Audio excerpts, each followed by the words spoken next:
series, the first game of that series, the Carolina Hurricanes came out trying to be the more physical of the two teams, and they were. But that got completely away from Carolina Hurricane hockey and just played into the strengths of the Florida Panthers. So Florida is a big physical team. The Oilers can match that, but I believe what the Edmonton Oilers have, they've just got a bit more speed, and if they were to get to that game, be physical when you have to, but don't run out of your way to make the hit. And sometimes if Florida goes to make their big hits, it leads to odd man breaks for the Oilers. So I think the Oilers take the hit, make the play, and I think they can be effective. And here's the other thing. You talk about going out of your way to make the hit. Well, you know what? That's what Darnell tried to do against Barkov.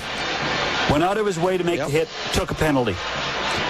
And this is the night where, and we have said this constantly, don't put yourself behind the 8 ball and take early penalties. Well, rinse and repeat, boys.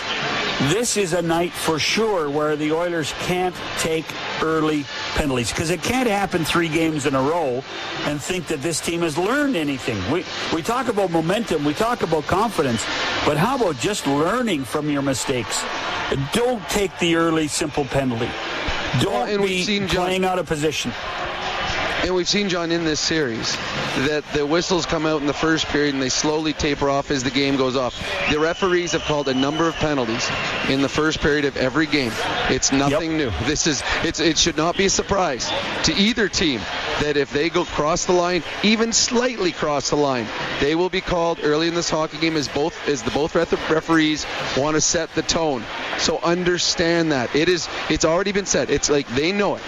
So if they don't learn it, if they go out and take a silly high sticking penalty or a silly charging, any of those things, it's on them, because the referees have set the tone in all 4 of the first periods of all 4 games. And that's Wes McCauley and Francis Serran tonight. So, we're not supposed to know the referees in the Gary Bettman world, but we certainly know Wes McCauley, and we're starting to know a guy like Francis Serran.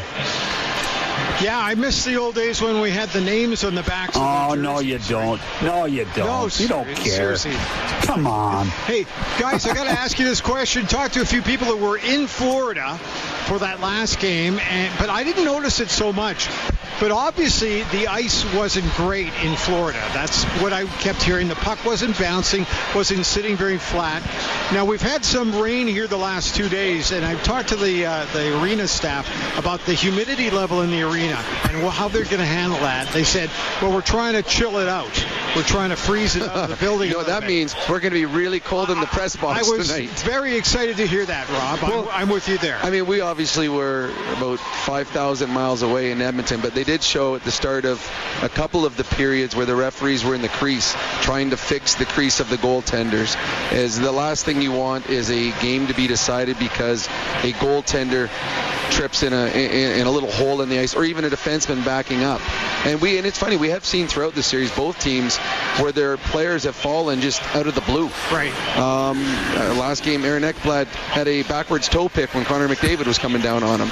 So that may have been the speed of McDavid, but ice conditions are always going to be a problem at this time of year, less so in Edmonton, but there is a lot of humidity. I was in a rink this morning, and it was humid in that rink this morning, but Rogers is one of the best, and I'm sure that the ice will be as good as possible. John, you talked about the first 2 games of the series here in Edmonton, so if the ice is a little bit better, does it allow the Oilers to play a little more Oiler hockey than maybe they did in Florida? Well, I think so. I think so, but we're talking about 40 guys that have learned to adapt in every arena in the league, and so what you're going to have is maybe there's an opportunity for one longer pass, one zone entry, maybe a difference maker. I've always believed that bad ice is the same for both teams. I don't believe there is bad ice. I don't think there's ever been bad ice in Edmonton. This is part of the historic challenge that they've done in Edmonton to be the best ice in the NHL for years. It started way back at the Coliseum when Dan Craig was running it, and it's the same way now. And the people that do it there and the people on behalf of the league that take over during these events do a magnificent job. I don't think ice is going to be a problem tonight at all. Well, it's funny, and you're absolutely right. It's equal for both teams. I remember playing the better the ice, the better I skated, but unfortunately the better I skated meant everyone else was going to be way faster too, so it didn't benefit me at all. I like the bad ice because it brought everyone else down to my level. Yeah. More guys could trip and fall, so I like playing on bad ice. I love playing at Madison Square Gardens right after the circus was there. Well, it's funny too because when the Avalanche used to play the Oilers here at the old barn, I remember talking to Joe Sakic once, and I said, so you guys ready to go today? He says, me and Forsberg can hardly wait to play here. We love this ice. Yep. Mm-hmm. So yep. I just think that'll elevate the play today. Okay, before we let you roll here, John, we'll kind of let you go first. Kind of give us what you figure you might see here tonight. And will it go to overtime? No, it's not going overtime. Okay. But in the time that we've been on for the last 30 or 35 minutes, we haven't talked Calvin Pickard. You know what? It's amazing that what has happened in the last 2 or 3 months, in that the confidence in the backup goaltender in Edmonton is an amazing story. Now I know it's 7 victories in the Stanley Cup playoffs, and Calvin Pickard was remarkable the other night with the 22 saves. But I think the weight of this series is squarely on the shoulders of Calvin Pickard. And when you talk about first period onslaughts, I think this is the test that Calvin Pickard is going to have to pass in order to give the Oilers a chance to be up 3-2. To me, it's all about Calvin Pickard now, and very little about Draisaitl or McDavid. It's all about the goaltender. And it's funny. So I think we all thought after Game 4 Pickard would start. So I don't think that's a surprise. I think it's a small surprise that we've got Captain out and Arvidsson in. And I think it's a huge surprise, to me at least, that Troy Stecher is still in the lineup after he played less than 5 minutes in Game 4 and didn't get a shift after the first period. Yet they've got the trust to have him back in. So that, to me, was a really big surprise when I heard Stecher was in tonight. I thought it'd be Klingberg for sure. We'll see how much ice time Stecher gets, because this is a quick turnaround. The Oilers just went 5 defensemen for 3+ periods. And what we know about this series so far is the physicality and the toll it's taken on each guy's bodies. I don't think they can afford to play 5 defensemen for an entire night with the opportunity or the chance that this could go further than 60 minutes. Guys, we got about a minute and a half here. John, is this, and you've seen a lot of these, so have I, is this the best Stanley Cup final you've ever seen? Recency bias would say yes. Probably in the last 25 years, and it would have to rate as the best Stanley Cup final. But I'm sure that in our time, listen, in the 1980s, the Edmonton Oilers played some pretty good Stanley Cup finals, including a Game 7 series in '87. So the answer is, just to keep everybody in Edmonton happy, yes, it is. Okay, beautiful. Well, okay, I'm going to hold judgment on it until I see how it finishes out. I think they had 3 of the best Stanley Cup final games that I have ever seen, through the physicality, through the sheer brilliance of the goals and the saves. But I'm going to hold off until I see how the next 3 games go. If they're anything like what we've seen thus far, well, then you're starting to get into legendary stuff. Let me ask you, I know we got to go, but let me ask you this question. Does it have to go 7 games to become the best final ever? Ooh, tough. I believe it does. Okay. Unless you're an Oiler fan, then 6 will do, and you'll call it the best ever. Hey, John, thanks. We'll talk to you next game. Brownie, we'll talk to you coming up in the first intermission. And that is it from Ford Hall as we get ready for some hockey. It's Game 5 between the Panthers and the Oilers. The series is all tied at 2. Let's get it rolling. Up next, it's your Ford Dealers Oilers Radio Network. Jack and Bob with the call tonight. And you've been listening to the City Ford Face-Off Show on 880 CHED.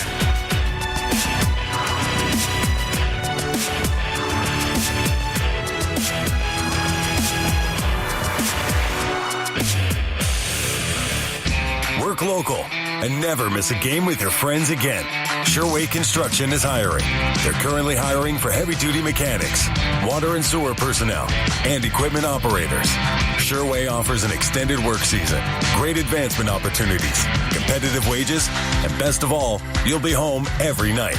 Submit your resume to careers@sherway.ca or visit sherway.ca to see all current opportunities. Work local. Work Sherway. Hey Edmonton, Shaman here, and I'm CEO at Hope Street Property Management. If you've ever thought about renting out your house, give me a shout because now is a great time. The market's hot and we have hundreds of pre-qualified tenants looking for great rental homes just like yours. Check out hopestreet.ca to learn more or for your free online rental evaluation. Hope Street, helping busy homeowners manage their rentals and become armchair landlords who sleep easy. hopestreet.ca. Playoff hockey just isn't complete without some delicious Wilhauk beef jerky. The boys on the ice have worked for months to get to this point. A chance at redemption. The playoffs are here. And for those in oil country, it's cup or bust. When the games get tense, and you know they will, calm those nerves with some Wilhauk beef jerky. Tender, tasty, full of flavor. To be a champion, you gotta eat like a champion. One delicious bite at a time.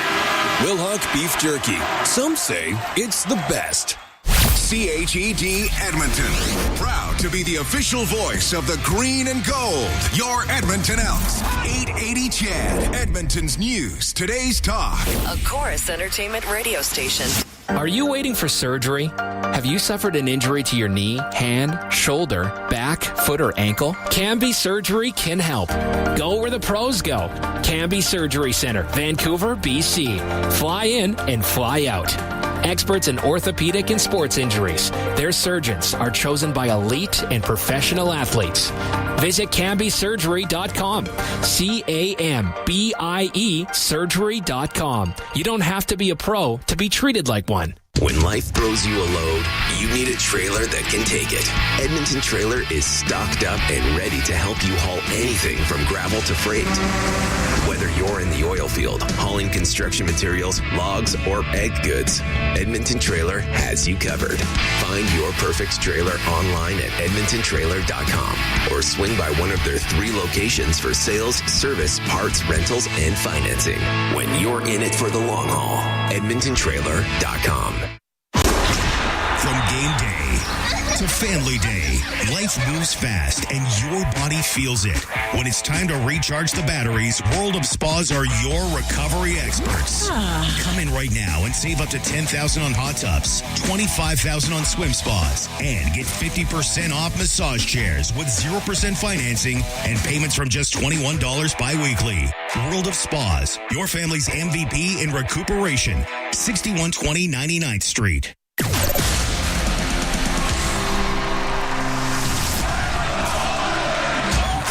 This is Oil Country. Here comes McDavid. This town explodes! And this is Rogers Game Night. Portions of this exclusive NHL broadcast are brought to you by Ford, official partner of the Edmonton Oilers. Built Ford proud. Molson, official beer of the Edmonton Oilers. Whether it's Canadian, Ultra, Export, or Excel, there's a Molson with your name on it. Must be legal drinking age. And Rogers, proud partner and fan of the Edmonton Oilers. Now your host for Rogers Game Night, Bob Stauffer, on the Oilers Radio Network.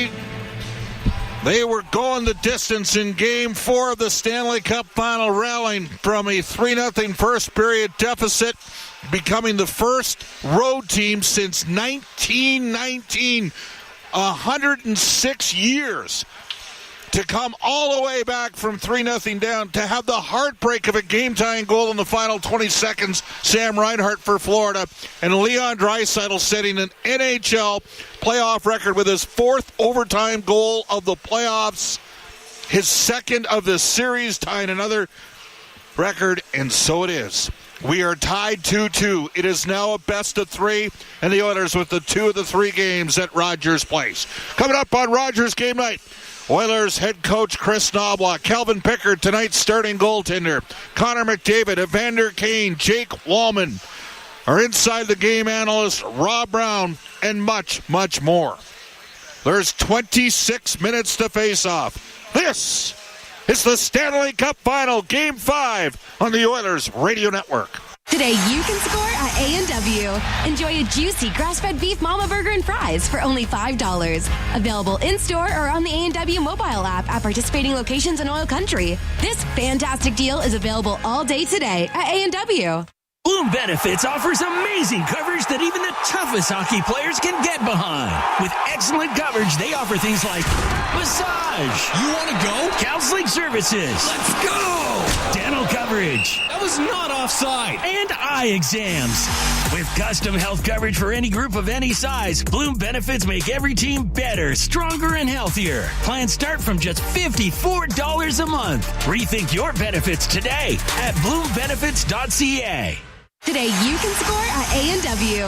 Enjoy a juicy grass-fed beef mama burger and fries for only $5. Available in-store or on the A&W mobile app at participating locations in Oil Country. This fantastic deal is available all day today at A&W. This is the Game File on the Oilers Radio Network. It wasn't an easy call because we've got two good goaltenders. Stu has come in and played some really big games, especially later in the series. But I think the deciding factor for us was, we won the previous game, and Picks made a lot of big saves. So that was probably the deciding factor of, one, we did win, but how well he played for him to get the net again. That is Edmonton Oilers head coach Chris Knobloch. Welcome back, everybody. Rogers Game Night, courtesy of Rogers, proud partner and fan of the Edmonton Oilers. I'm Bob Stauffer. Jack Michaels with the call of tonight's game. Cam Moon, Rob Brown, Bryn Griffiths, Brendan Escott, all part of the Oilers Radio Network. We're in the Legacy Heating and Cooling broadcast booth. Legacy Heating and Cooling, home and no payments and no interest for a year. Our studio producers this season, Eamon Hashem at the helm tonight. In fact, tonight will be his last game, no matter what. And Kellen Kennedy, last game of this season for Eamon Hashem. And our engineer, as always, is Troy Bowler. There's no question that Calvin Pickard is a unique guy, beloved by his teammates. And sometimes goaltenders are a little bit different, but I think Evander Kane kind of encapsulated what Pickard is about. Yeah, no, he's, I guess you'd say he's one of the rare goalies. He's just a normal guy. He really popular guy in the room, obviously. He's got a great sense of humor. He keeps things light. I think, too, he's been doing this for a long time. He has a ton of experience. He's been in a lot of different dressing rooms, and, that can also, help you along the way when you do come into different teams, making a little bit of an easier transition. And, ever since he's been here and I've gotten here, he's been fantastic. So, now you're just seeing that off ice kind of translate onto the ice with his performances and how much he's helped our group get us to where we are here today, 2-2 in the Stanley Cup Final. And, we definitely love playing in front of him. Calvin Pickard is 7-0 as an Oilers netminder coming in relief of Stuart Skinner, who it could have been 5-0 Florida after one, but the Oilers got a huge momentum switch and worked their way back into the game. Pickard made a big save on Anton Lundell right after the Oilers scored a power play goal to make it 3-1, and Edmonton were off and running at that point after that stop. For Pickard, he's had a few stops. It's been quite the career journey. Yeah, there's been a lot of stops along the way. I guess you could look at tonight as the biggest game of my life, but last game was the biggest game of my life until the next one. So, it's rinse and repeat for me. It's, it's been a great journey. Been a lot of good places. Grateful that I had the chance to come to Edmonton a couple of years ago, and this is what you play for. Definitely excited. All right, let's go to the Oilers Injury Report. It's brought to you all season long by MIC, proud partner and official medical imaging provider to the Edmonton Oilers. Zach Hyman combined 70 goals last year, 54 in the regular season. He led everybody in the playoffs with 16 goals, out with a dislocated wrist, and will not be back for any of the games in the Stanley Cup Final. Got hurt in game number 4 against Dallas. Obviously, a significant absence in the Oilers lineup. As we go to the line combinations of the game, presented by PlayAlberta.ca, an official gambling partner of the Edmonton Oilers. The Oilers will make one change up front, though they'll make a couple changes to their lines. Connor McDavid remains with Ryan Nugent-Hopkins and Connor Brown. Vasily Podkolzin, 2 goals, 9 points, 20 games, plus 8 in the playoffs. He's with Leon Draisaitl and Corey Perry. They finished the game the other night together in game number 4. Adam Henrique, Jeff Skinner, and Trent Frederick. This is Jeff Skinner's first home playoff game of his NHL career. Played game 1 in L.A., game 5 in Dallas, game 4 in Florida. And that line, Henrique, Skinner, and Frederick, was good against Florida. They need to be because Florida's got a great third line. Janmark with Kane and Arvidsson draws in on the right side. And Oilers head coach Chris Knobloch spoke about Arvidsson coming in and the amount of depth Edmonton has at forward. Yeah, Victor, was pulled out and not in the lineup, but was that fair? And we talked about things are fair and not fair, but here's the privilege I have is having a lot of good hockey players and being able to put them in the lineup. And where we got a fresh guy who didn't play the previous game. Our team has traveled, and we feel that Victor's in a position to help us. And throughout the playoffs, he's played really well. And just because of circumstances, whether we needed more physicality or maybe more of a penalty kill guy or whatever it is, he was pulled out of the lineup. But Victor's an excellent hockey player, and we feel that he'll give us a good game time. So Arvidsson will play with Janmark and Kane again. McDavid with RNH and Brown. Connor McDavid 17 points in 11 games against the Florida Panthers in the last 2 Stanley Cup finals. Draisaitl with Podkolzin and Perry. Henrique with Skinner and Frederick. The Oilers will have Brett Kulak at least to start with Evan Bouchard, Matthias Ekholm, and Jake Wallman, Darnell Nurse, and Troy Stetcher. Stetcher did not play a lot in the second and third period after being involved in a turnover that led to the 3-0 Florida goal on... What night was that? Wednesday night. Was that Wednesday? No, that was Thursday night. It's Saturday night tonight. Again, Calvin Pickard starts in goal. He's 7-0 at 2.69 goals against average and 896 save percentage in the playoffs. Sergei Bobrovsky is 14-7 at 2.27 goals against average, 912 save percentage, plus 6.9 goals saved above expectation. He's been the best goalie in the playoffs over the last 3 years. He's got the most wins as well in the playoffs. Gustav Forsling with Aaron Ekblad, pending UFA. Dmitry Kulikov with Seth Jones. Nate Schmidt with Nico Mikkola. Barakov with Verhaeghe and Reinhart Bennett with Rodriguez and Kachuk. Lundell with Losterainen and Marchand. They have 9 forwards with more than 15 points in the playoffs. Nosek with Greer and Gadjevich. Greer and Gadjevich playing less than 8 minutes per game. Right now, Florida's got the highest scoring team in the playoffs, and they're the best defensive team as well. Edmonton's third in goals for and 8th in goals against. Oilers plus 17 goal differential. Florida is at plus 31. There is 17 minutes to face off, and this is Rogers Game Night on the Oilers Radio Network. Did you know that there are 9 Napa Auto Parts stores serving the greater Edmonton area and have been doing so for more than 50 years? Since Napa first opened in Edmonton, the community has grown and vehicles have changed, but you can always trust Napa Auto Parts to provide you with the expert know-how and the best vehicle parts. And if that isn't enough, every time you visit a Napa Auto Parts store when you present your AMA card, you receive an additional 10% discount on all retail parts and accessories. Visit your local Napa Auto Parts store for more offers and expert know-how. Napa Auto Parts is a proud fan of the Edmonton Oilers. Hockey season is back. And so are the deals at Boston Pizza. Cheer on your team while ordering off their game day menu, or come in and see what great promotions they have going on. At Boston Pizza, they always have something craveable for you to enjoy. Boston Pizza, proud partner of the Edmonton Oilers. Cheers to a great hockey season. This is Rogers Game Night on the Oilers Radio Network. We're able to work up the ice a little bit more. We're getting numbers up the ice. We're forechecking pucks back. I feel like when we're kind of getting hemmed in our zone and kind of tilting the rink, it feels like we're 1 or 2 guys up the ice, and you're not going to sustain any offense that way. So, or just any zone time. So we got to forecheck pucks back. You need D to help with that.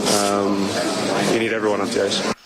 All right, that is Edmonton Oilers' Connor McDavid, and everybody was up the ice collectively as a group, and the game winner scored by Leon Draisaitl was put Colson firing it from the left flank over to the right side.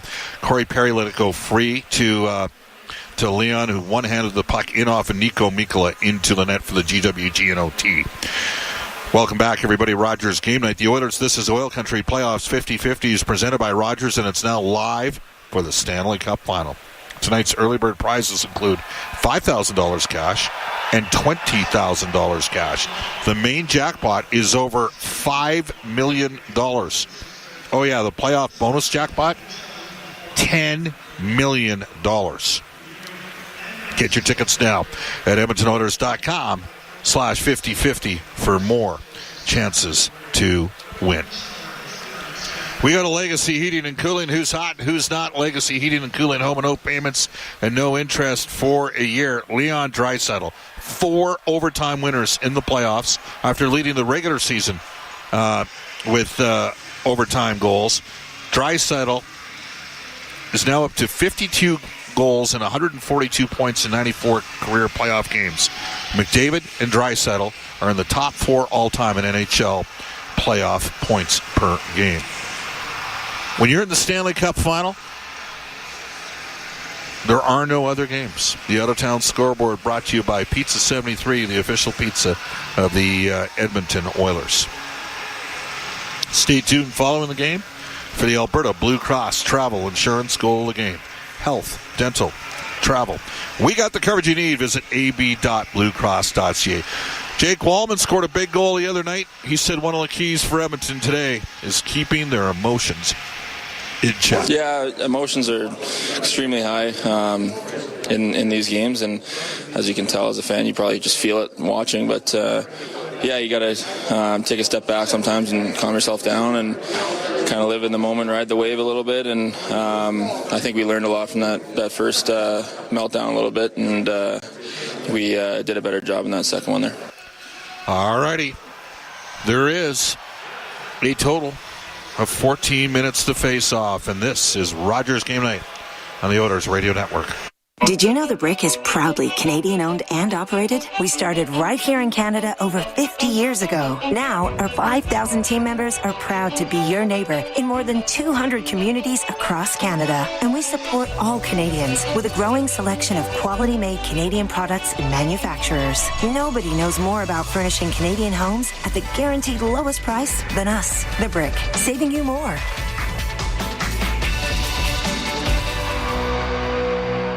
Do your tires feel like hockey pucks on the road? Perhaps it's time for a new set of Atturo tires.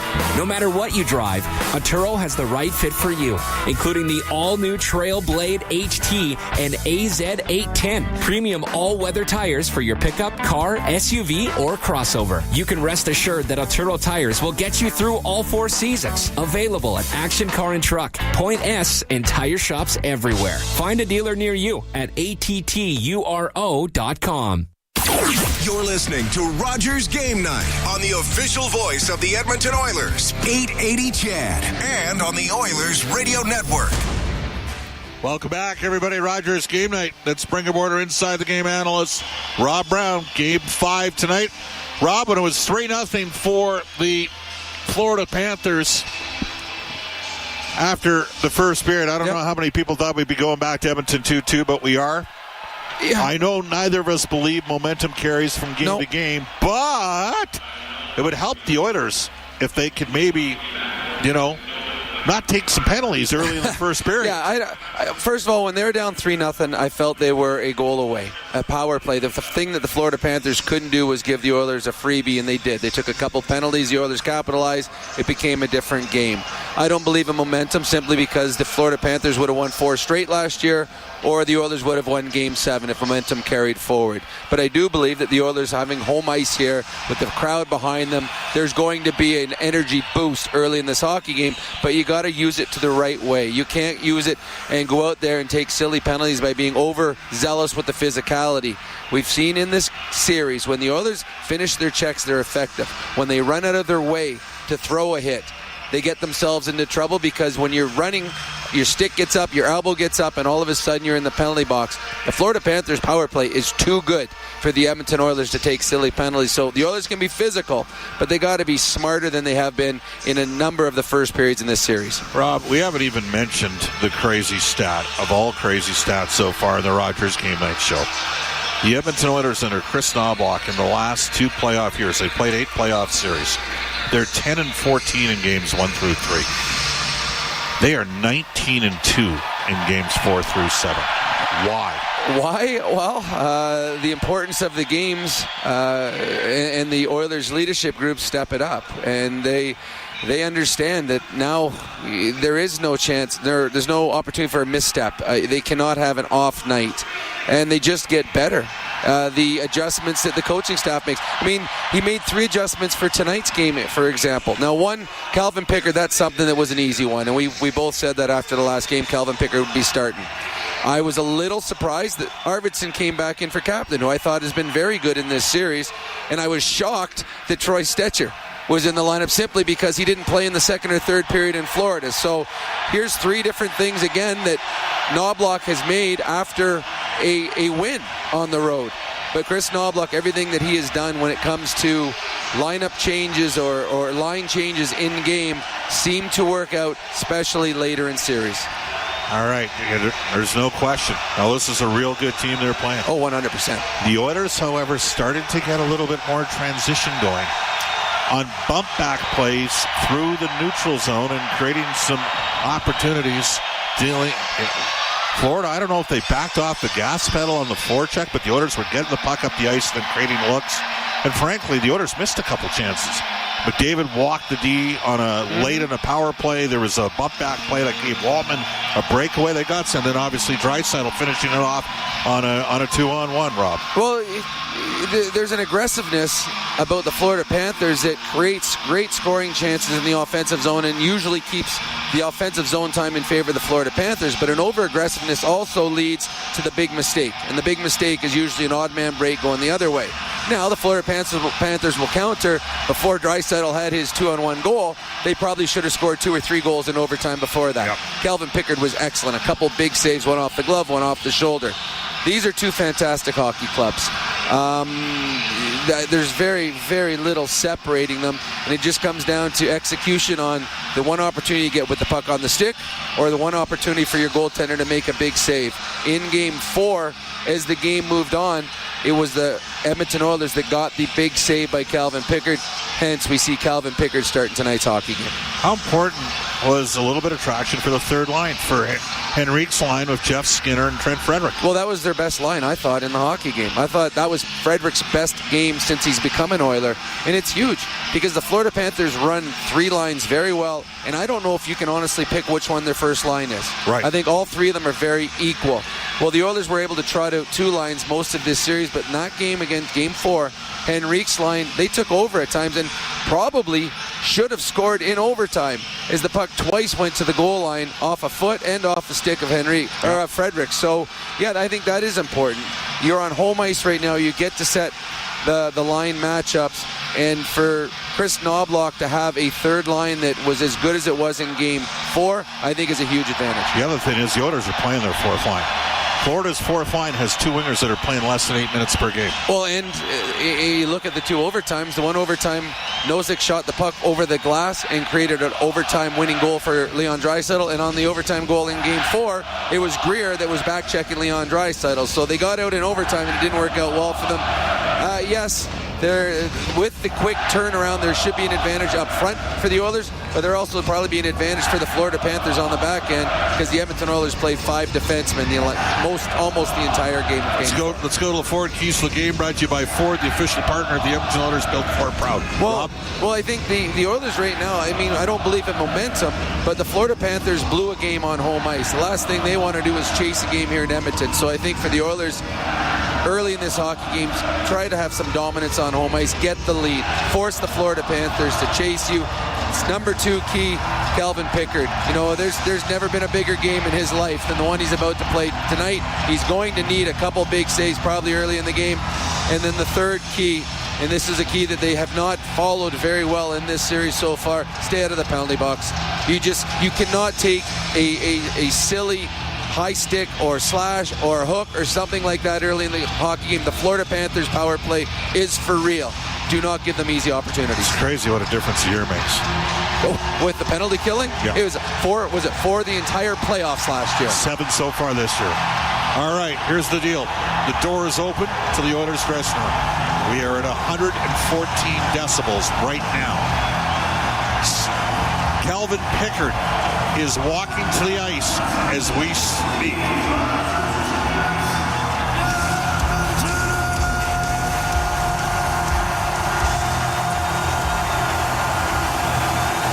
Rogers Place is jacked.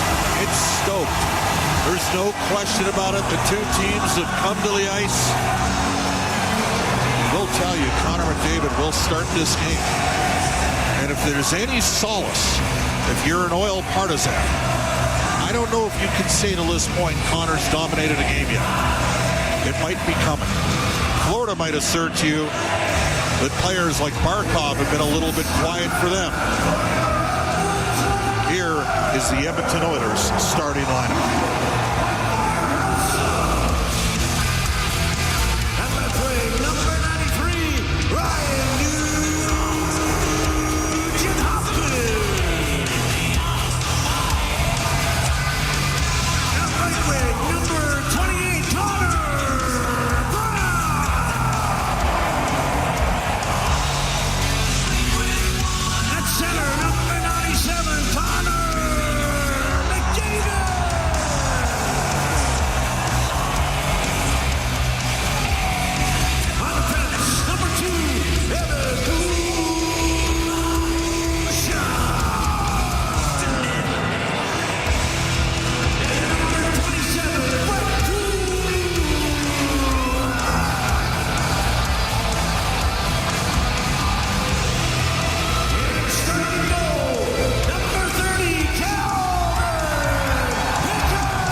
Pickard is 7-0. The series is in the playoffs. The series is tied 2-2. Jack Michael's ready to go. Game 5, Stanley Cup final action at Ford Dealers NHL Hockey on the Oilers Radio Network when we return. At Fountain Tire, we're all about one thing, taking care of your vehicle. Oh, and your wallet. I guess that's 2 things. Save up to 20% off select tires until June 14th. Fountain Tire. We're on this road together, Canada. Rogers is Canada's largest and most reliable 5G network. We're made for Oilers fans. You can stream Leon scoring in Leduc. Watch Tide tie things up in Tofield. Unbelievable! Or check out Connor doing Connor things in Kalmar. And even watch Stewart steal the show while you're in Sedalia. Try saying that 3 times fast. Rogers, proud partner and fan of your Edmonton Oilers. Canadians rely on technology to connect, educate, and protect us. The ability to power innovation will underpin global prosperity. We must seize this opportunity and build large-scale data centers that power world-changing innovation driven by AI. Data centers create jobs, attract global investment, and ensure we control our digital security, keeping us Canada strong. Our success is backed by our nation's energy resources and expertise. We need to boldly tap into Alberta's energy advantage. Learn more at capitalpower.com. The same AI-powered technology that helps Oilers fans move through security efficiently at Rogers Place is also available for Edmonton area schools, hospitals, and workplaces. Evolve Technology, proud partner of the Edmonton Oilers and official security screening partner of Rogers Place, helps identify potential threats and create safe experiences at hockey games and wherever people gather. Visit Rogers Place to experience Evolve live or check out evolve.com for more information. That's EVOLV.com. At Fountain Tire, we're all about one thing, taking care of your vehicle. Oh, and your wallet. I guess that's 2 things. Save up to 20% off select tires until June 14th. Fountain Tire. We're on this road together, Canada.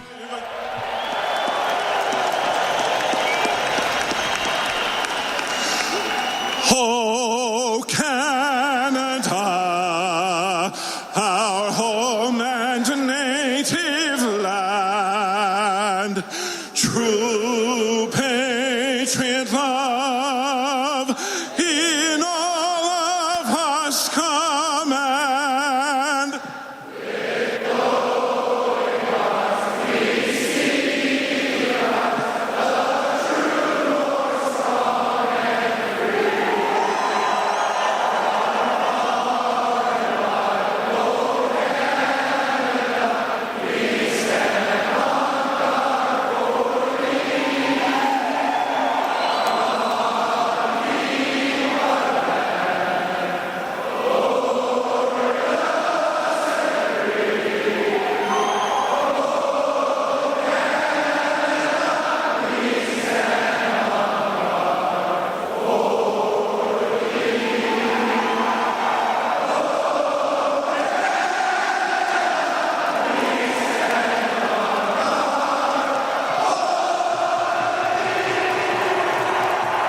night's exclusive NHL broadcast.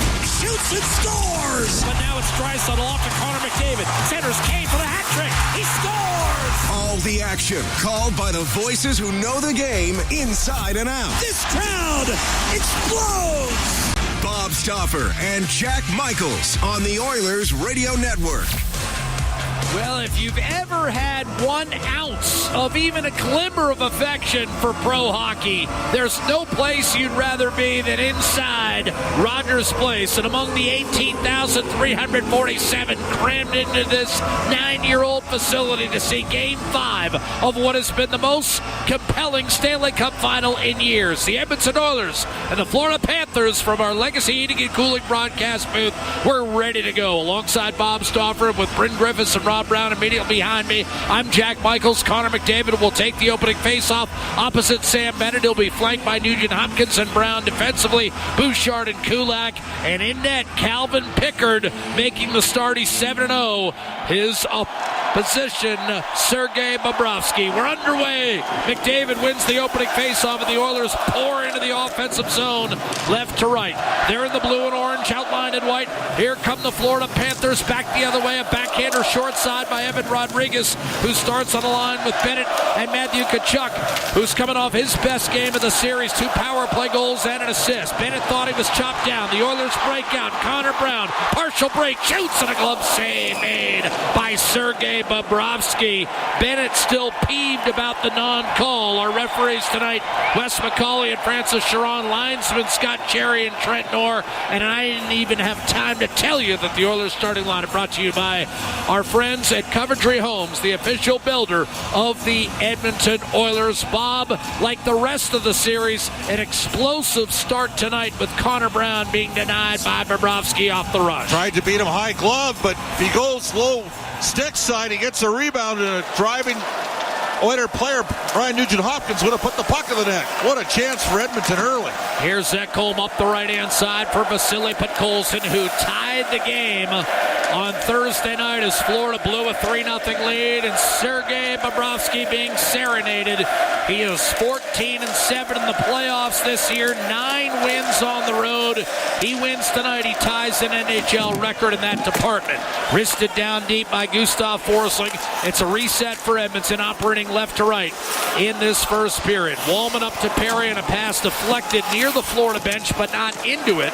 Shoveled in by Podkolzin, and once again retrieved and cleared by Nate Schmidt up to center. Anton Lundell will bang it in for the Florida Panthers. Lundell, when he's been on the ice 5-on-5 in the postseason, his team has outscored the opposition 20-6. Brad Marchand had a quiet by comparison Game 4 as Florida relinquished a 3-0 lead, and Edmonton prevailed 5-4 in overtime.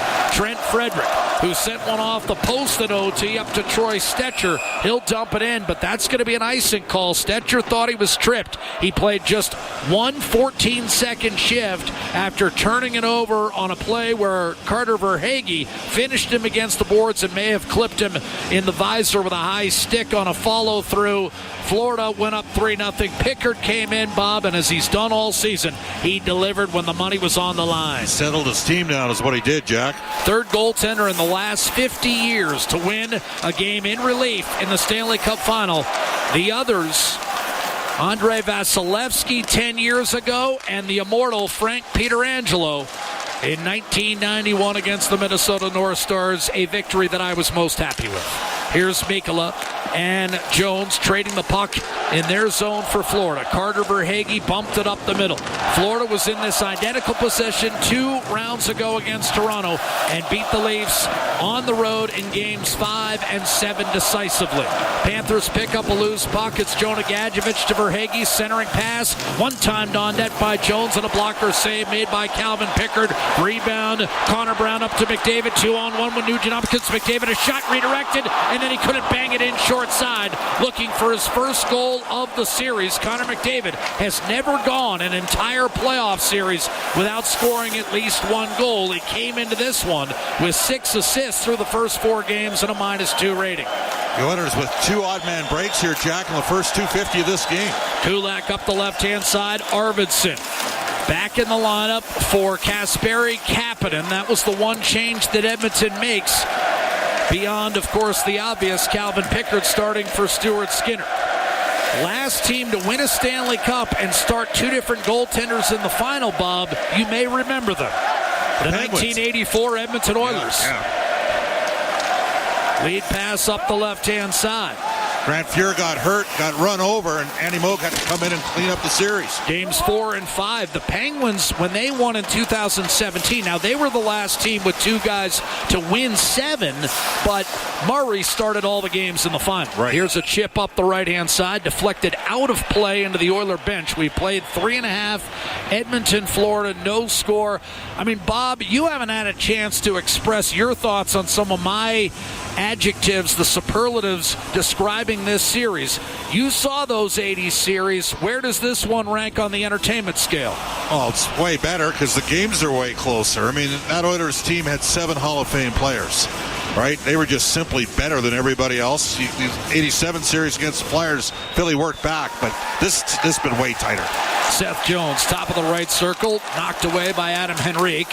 Matthew Tkachuk backhanded behind the net, and that's retrieved by Matthias Ekholm. Swiftly up the middle, tipped on, and an offside. Jeff Skinner, who played very well in Game 4. Adam Henrique and Trent Frederick, his line mates. It's an offside against the Oilers, and a faceoff will come out to the neutral zone. It's interesting you bring up that 87 series, because it's the only time in the history of the Stanley Cup Final that a team has won 3 times when trailing by 2 or more goals in a game, and they still lost the series. The Philadelphia Flyers, as you know, mounted 3 comeback victories against Edmonton and still tasted defeat. Of course, the immortal 60-foot drive from Glenn Anderson put it away in Game 7 at Rexall Place about 15 minutes from here. Ron Hextall won the Conn Smythe. That's another reason why that one went 7.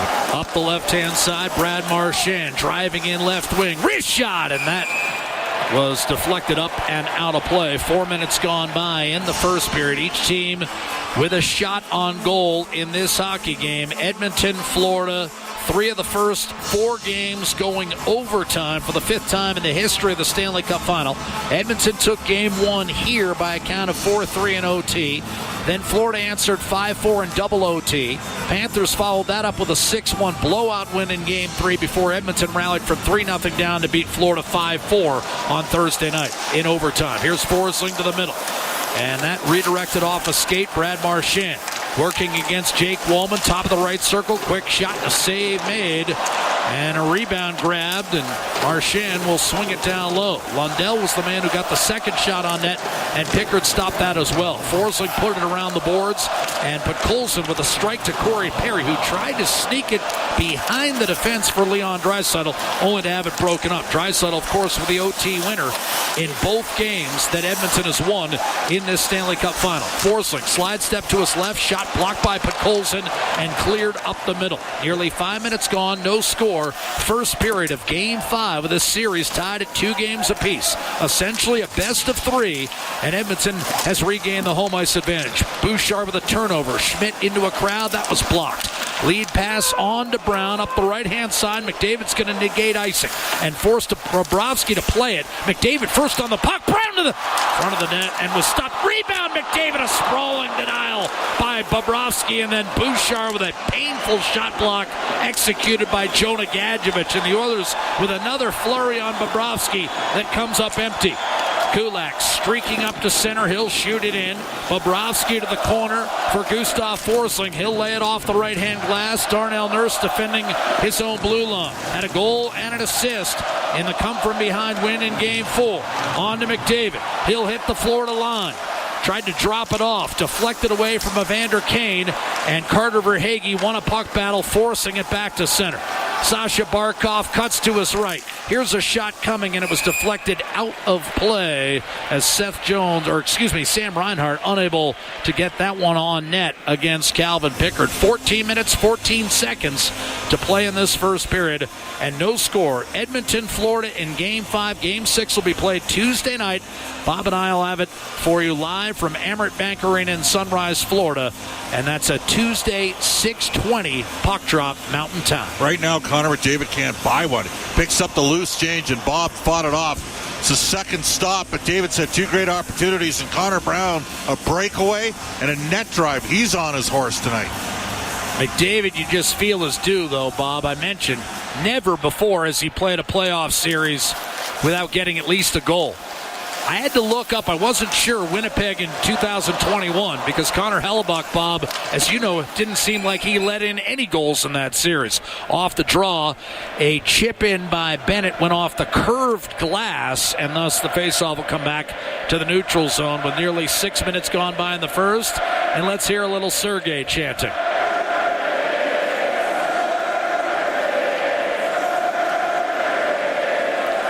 You mentioned that playoff series against the Jets. Mike Smith was 9-12 for Edmonton. That's usually good enough for you to win a series, but not when Connor Hellebuyck put up a 950.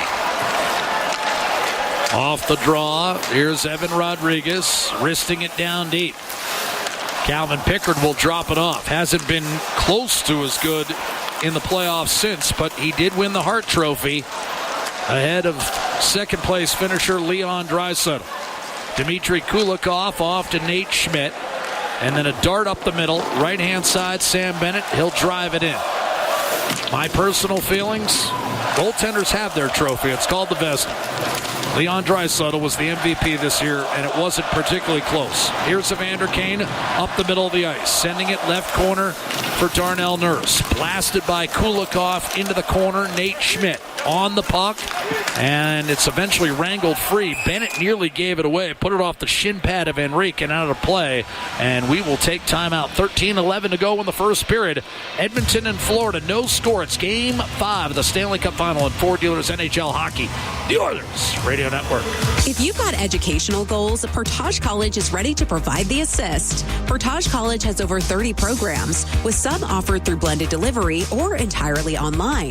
At Portage College, certificates, diplomas, apprenticeships, degree pathways, and micro-credentials are all within your reach. And just like any good team, it feels more like a family. With their small class sizes, you'll feel right at home in no time. To learn more about Portage College, visit portagecollege.ca. Portage College. It's about you. Blue collar work deserves big dollar perks. Get a heavy wallet with Heavy Metal Equipment and Rentals.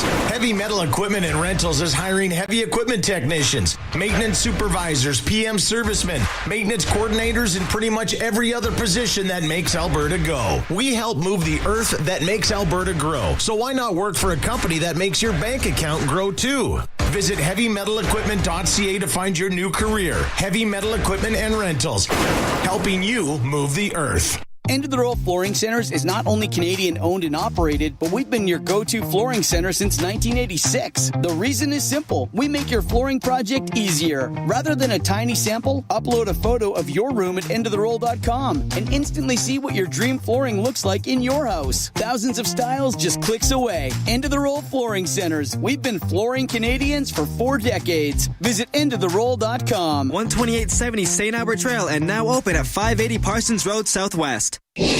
All games, all season. You're listening to the Oilers Radio Network.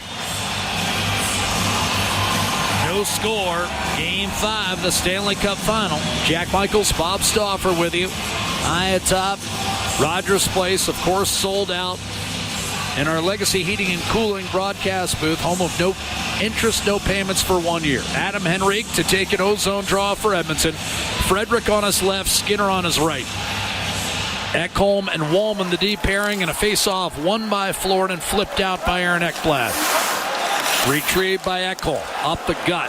Icing's going to be waved off. Bobrovsky emphatically signals as such and paddled it into the corner. Skinner first on the puck. Centering pass, Frederick denied. Frederick thunders into his man. The puck squirts loose in front of the net for a moment. And then Lundell could not get it out. Got picked off. Here's Ekholm moving it over to Wallman. One-timer Ekholm, and that stayed out. Rebound comes free to Luostarinen. And he'll clear to Brad Marchand. Center ice Lundell. Back to Marchand. Scampers in. Shoots, and a save made. Calvin Pickard, and he'll freeze it with 12 and a half to go in the first period. 33-year-old Calvin Pickard. His 2 daughters have been the recipient of numerous souvenir pucks, and now they'll get a puck from his start in Game 5 of the Stanley Cup Final. Won the game the other night with 22 saves in relief of Stuart Skinner. Right now, the line that's going for Florida, third line. Marchand's on it early with Lundell and Lucerina.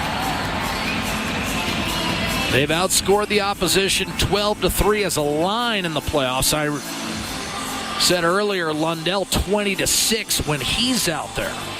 Barkov won the draw, popped by Sam Reinhart, smacked out of midair by Evan Bouchard, and back to center we go. Blasted back in by Verhaeghe, who of course won a Stanley Cup in Tampa and then was on the Florida team that won it last year. He's the only guy to win cups for both Sunshine State franchises. Here's Sasha Barkov creating for Verhaeghe. Swung around Aaron Ekblad, and now high slot Reinhart. A reshot redirected. That was dangerously wide. A Pickard, Bob, as you know, Pickard never laid eyes on it. Reinhart back to Ekblad, right point. He'll wind it around, stepping up as Nate Schmidt against Connor Brown. Puck knife free for Bouchard. Now Brett Kulak. Hard rim up the left-hand side. Cut off by Ekblad. At center, move quickly for Sasha Barkov, who does not have a goal in this series either. The two captains have yet to score a goal. Barkov picked up his first 2 points of the series on Thursday night. He continues to battle with Reinhart and Verhaeghe down low, but it's carved out of there by McDavid, and here's Brown. He'll chip and charge himself. In on Mikkola. The game winner off a Draisaitl stick, hammered off the inside of Mikkola's kneecap. Here he clears to center ice, and Nurse trades the puck with Draisaitl. Sent rink wide to Ekholm. He'll jam it in off the boards. Big short hop, handled by Bobrovsky. Parry to Nurse, a drive off the left pad of Sergei Bobrovsky. And I'm not sure he saw that one as much as it was a positional save offside Edmonton with 11:02 to go in the first. The shots may be listed right now at 3-3, and I'm sure they'll adjust because they usually are. But Bob, the quality scoring chances certainly have belonged to Edmonton here in the first 9 minutes. And you nailed it. Bobrovsky's having pucks hit him. I mean, Connor McDavid twice, and Bobrovsky very nonchalantly played a long dump in that he might have picked up late. Draisaitl lining up against Lundell on the dot immediately outside the Florida blue line. Won the faceoff back to Nurse. Over to Ekholm, and he'll drive it in, and that went off a stick and flew out of play into the mesh. So the faceoff will come right back to the neutral zone. 10:53 to go in the first period. Florida and Edmonton, I mean, again, we've talked about it all series long, Bob, a counterpoint to one another. Edmonton 7-2 at home, lights out, but then Florida 9-3 on the road with a plus 27 goal differential, including a win in Game 2 of this series where they had to shake off the disappointment of seeing Corey Perry tie it with less than 18 seconds remaining in regulation. Off the draw, Marchand splits the seam to the net, reshot, score, and Florida has the first goal of Game 5. Brad Marchand, at age 37, turning back the clock with his 9th of the postseason. What a run. We said it, Jack. This line is hot right now, and Marchand got inside position on Matthias Ekholm, high glove on Calvin Pickard. And that's why Brad Marchand's a Hall of Fame player. I mean, that is just elite level finish. 1-0 the Panthers lead. And it just developed off a draw at center, and Marchand, he is on it tonight. I mean, Draisaitl basically won the face-off, and Marchand just ducked inside, took the puck, split the seam, and finished. And I said he was quiet in Game 4. Not so quiet tonight. His goal at 9:12, I believe, is going to be unassisted. Unless they give Lundell a token assist, but Draisaitl won the faceoff. Here's Bennett. Moving it in, poke checked away. Florida 11-3 in the Stanley Cup playoffs when they get the first goal. But one of those losses, of course, was just on Thursday night. Darnell Nurse tied up and then blasted by Sam Bennett. Up the right-hand side, chipped out. They are going to say it's an unassisted goal, and that's the correct call. Gadjevich flying in from the left-hand side. Bennett tried to fork it back to the point. Forsling wasn't there yet, so he'll hammer it in from center, and Bennett just popped Stetcher, and the crowd wanted an interference call as Stetcher comes off. I mean, that's as obvious as could be. They look like they got the whistles put away tonight. And that tends to happen, Jack, as you go into games 5, 6, and 7 in playoff series. Here's Nurse. Fires a pass. I don't think Skinner got a touch on it, forcing something that really wasn't there. It's an icing call against Edmonton, and the crowd unhappy with that non-call on Troy Stetcher. And I don't know. I just saw it on the replay. I'm not sure there's a whole lot there. I mean, skated right through him. Yeah, he skated through him, but he didn't really cross-check him. I think... Well, this is a tricky time for Edmonton here. Yeah. They're going to have to bear down. Barkov, a lineup against Adam Henrique. Well, again, just like the Oilers have rallied before, so has Florida. Barkov won the faceoff, a wrist shot and a save made by Calvin Pickard, and that's why the magnitude of Edmonton's achievement winning the Stanley Cup would be doubled because of the champion they would have to unseat. And that champion has come in here and taken a 1-0 lead in Game 5 of the Stanley Cup Final as we step aside with 9:42 to go in the opening period. Brad Marchand unassisted, his 9th of the playoffs, and that's the difference with the Panthers on top 1-0. More of Game 5 on deck with Ford Dealers NHL Hockey, the Oilers Radio Network. Oilers playoff ticket giveaways are on at the Canadian Brewhouse. Plus $1 off tankards of Molson Canadian and Coors Light during every game. The Canadian Brewhouse. Our house is your house. The Edmonton Oilers Community Foundation 50-50, presented by Rogers, is back and bigger than ever. The largest 50-50 in sports offers early bird draws, bonus raffles, and a main jackpot, which is growing by the second. With over $100 million invested across oil country, your support directly helps kids, families, and communities in need. Maybe you'll be our next winner. Get your tickets right now at EdmontonOilers.com and help make oil country a better place. AGLC license number 696879. When was the last time your electricity and natural gas provider made you feel like this?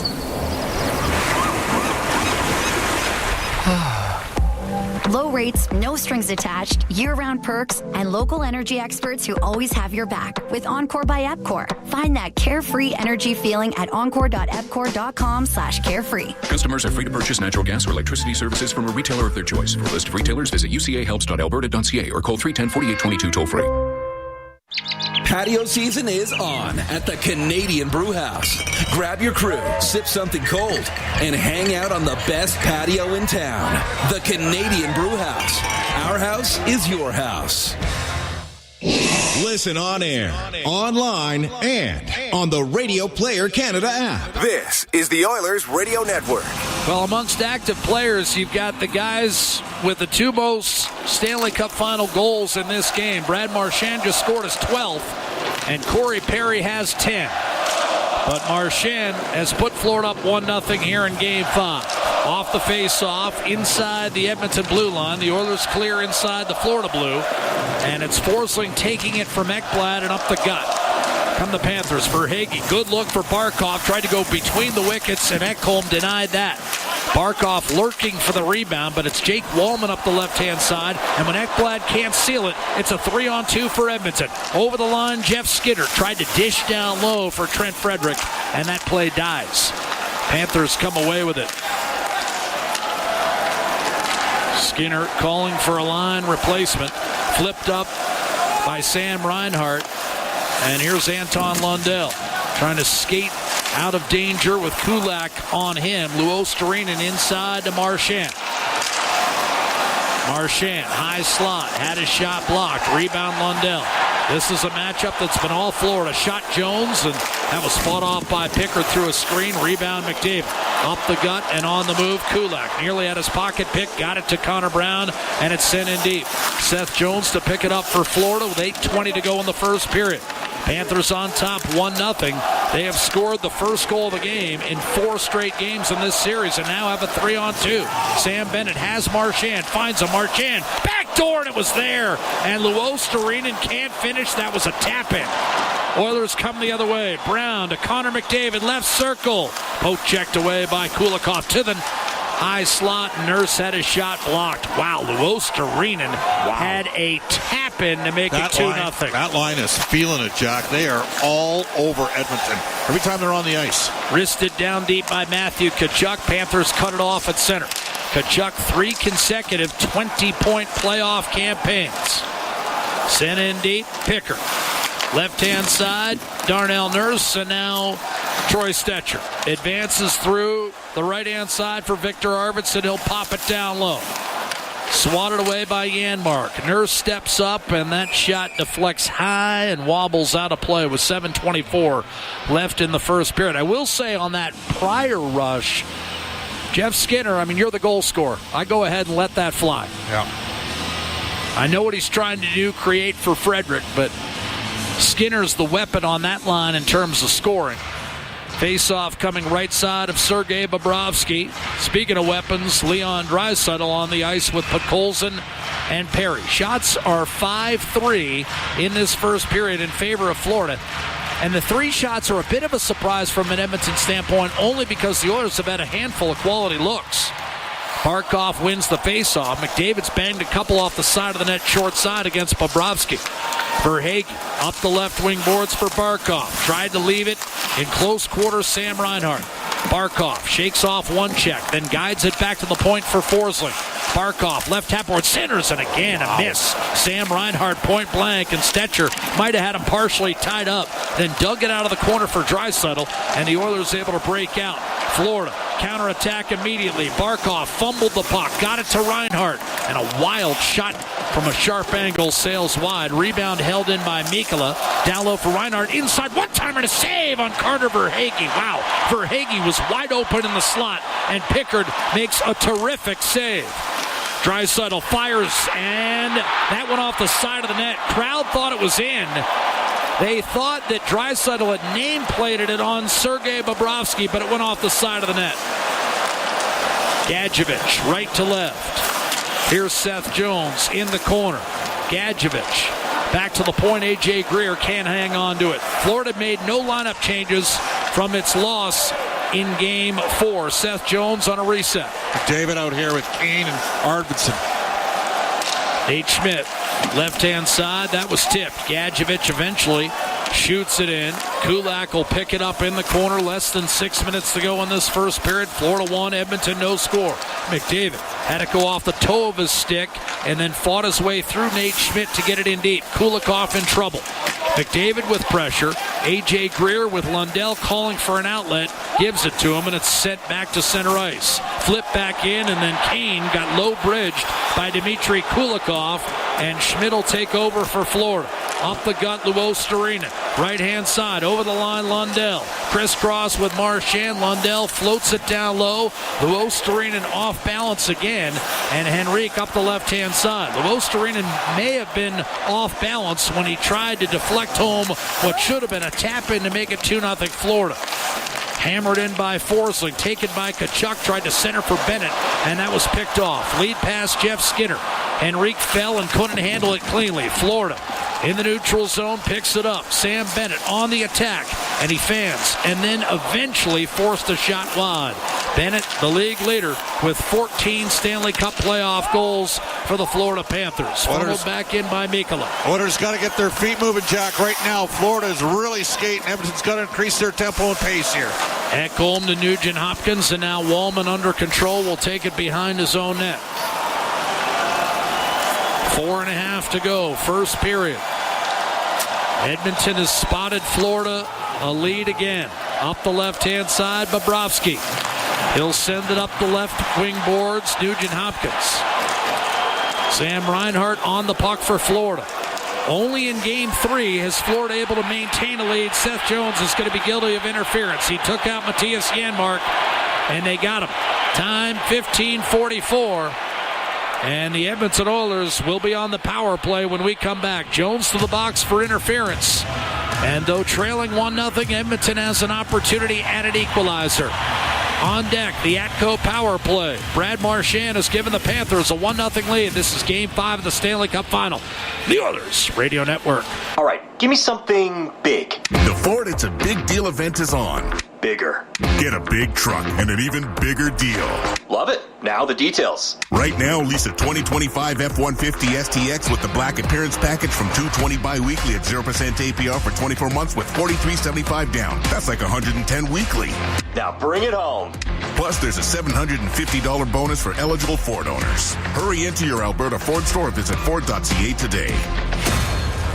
The same AI-powered technology that helps Oilers fans move through security efficiently at Rogers Place is also available for Edmonton area schools, hospitals, and workplaces. Evolve Technology, proud partner of the Edmonton Oilers and official security screening partner of Rogers Place, helps identify potential threats and create safe experiences at hockey games and wherever people gather.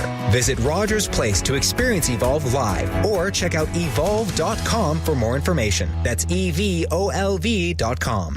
Steelhaus Triton, two legendary oilfield services brands, one powerful partnership. Rooted in innovation, reliability, and a steadfast commitment to excellence, Steelhaus is proudly 100% Canadian-owned and locally manufactured. With over 15 field service locations across the prairies and up to the Rockies, they deliver world-class energy solutions with unmatched responsiveness, helping their customers thrive in the most demanding environments. Steelhaus Triton, engineered for performance, built in Canada. Visit steelhausinc.com for more information. All games, all season. You're listening to the Oilers Radio Network. 4.25 to go, first period. The Oilers awarded the game's first power play.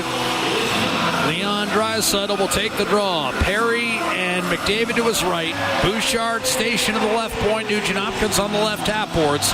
The Oilers have scored at least a power play goal, one of them, in 9 straight games. Only the 88 club had a better streak, and they nearly doubled it with 16 in a row. Edmonton 42% at home in the playoffs on the power play. That 88 club, correct me if I'm wrong, Bob, went 16 and 2. And a half. And a half, yes. Because of Whitey Bulger. 3-3 in the Gaddon. Off the draw. Left-hand side. Corey Perry. And a chipped off the boards, but held in by Draisaitl. A tough cross-seam pass going to be picked up by Nosek shorthanded. Florida penalty kill that's 86%. Best in the Stanley Cup playoffs. Here's Nosek protecting the puck along the end boards. Melted off another 10 seconds before it was chiseled free by Perry to Leon Draisaitl. Put the brakes on at center. Now he'll take it across the line. Corey Perry receives a pass from Draisaitl. One touches it back to Bouchard, and now Edmonton set up. Atco, your trusted Alberta retailer. Here's Nugent Hopkins. McDavid not getting a touch here, and Ekblad whistles one down the right-hand side. That's a tough situation when McDavid goes the first 50 seconds without a touch on this power play. Now he'll get one as Bouchard hands off to him. McDavid bursts of speed over the line, tried a shot that was blocked. Rebound Mikkola, hard rim off the left-hand glass, and McDavid tried to go 1-on-3 and it didn't pan out. Bouchard back to collect for Edmonton. 45 seconds on the man advantage. Hits the red line, and a weird hop off the stanchion. Caught the side of the net. Break for Florida. Nosek will clear, and now Luostarinen will skate into it shorthanded against Bouchard. Keeps it on his stick. Luostarinen not trying to do anything offensively. Now tried to center for Nosek, and that was broken up, and Bouchard's able to put it to rest. Draisaitl wants a change. Top unit comes off. So you've got Wallman out there, and he'll skate it up to center. Lost the handle, and Lundell with a soft toss and a one-bouncer held by Pickard. He tried to move it, but they whistled it down. And Florida with a real effective job on the kill here, Bob, as Edmonton has just 16 seconds with which to work on the Seth Jones penalty for interference. Yep. High pressure. They pressure the flanks and Bouchard to create turnovers. And part of that is the Oilers have Zach Hyman when he's healthy as a puck retrieval guy as a net front. Corey Perry's great in deflections, great around the net, but he doesn't have the same ability to recover pucks as Hyman down low. Off the draw, Ekholm harassed just long enough by Sasha Barkov to basically end the power play. Wallman's cut off at center. Jones is going to come in. Adam Henrique struggled to control, and finally, as it's shot in by Matthias Ekholm from center ice, Florida returns to full strength, and Barkov guides one back through the neutral zone. Ekholm lost the handle at the red line. Bennett Rolled it over to Matthew Tkachuk. Fires, and that was blocked. Rebound, score. Sam Bennett. 2-0 Florida. And Edmonton, whatever momentum it hoped to gain, did not materialize on the power play, and Sam Bennett cashes in when the Panthers go back to 5-on-5. That's his 15th of the postseason, and he extends his own NHL record with his 13th goal on the road. Well, Matthew Tkachuk's gotten going here in this series, but tough period here for Matthias Ekholm. He had the puck in the neutral ice area right in front of the Oilers bench, and he didn't get it deep, and the Oilers ended up turning the puck over, and you kind of felt, you could totally see the lack of momentum after a poor power play from Edmonton.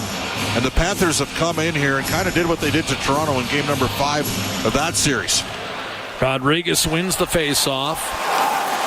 Kulikov gets it back for Matthew Tkachuk and then draws a tripping penalty. He ducked to his left and was hauled down.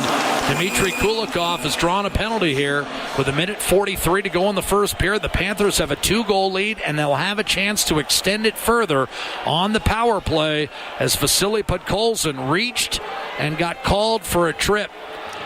And Bob, what Florida now must do is what it didn't accomplish. I'm going to give Edmonton some credit, obviously, for their comeback in Game 4, but it was the first time the Panthers really backed off the forecheck since Game 1 when they tried to nurse home that 3-2 lead. This game turned after McDavid got stopped the second time. Oilers huge kill late in the period. Look out. Barkov won the face-off to Tkachuk. A blast by Jones. A sprawling Pickard was fortunate that puck didn't hit the net.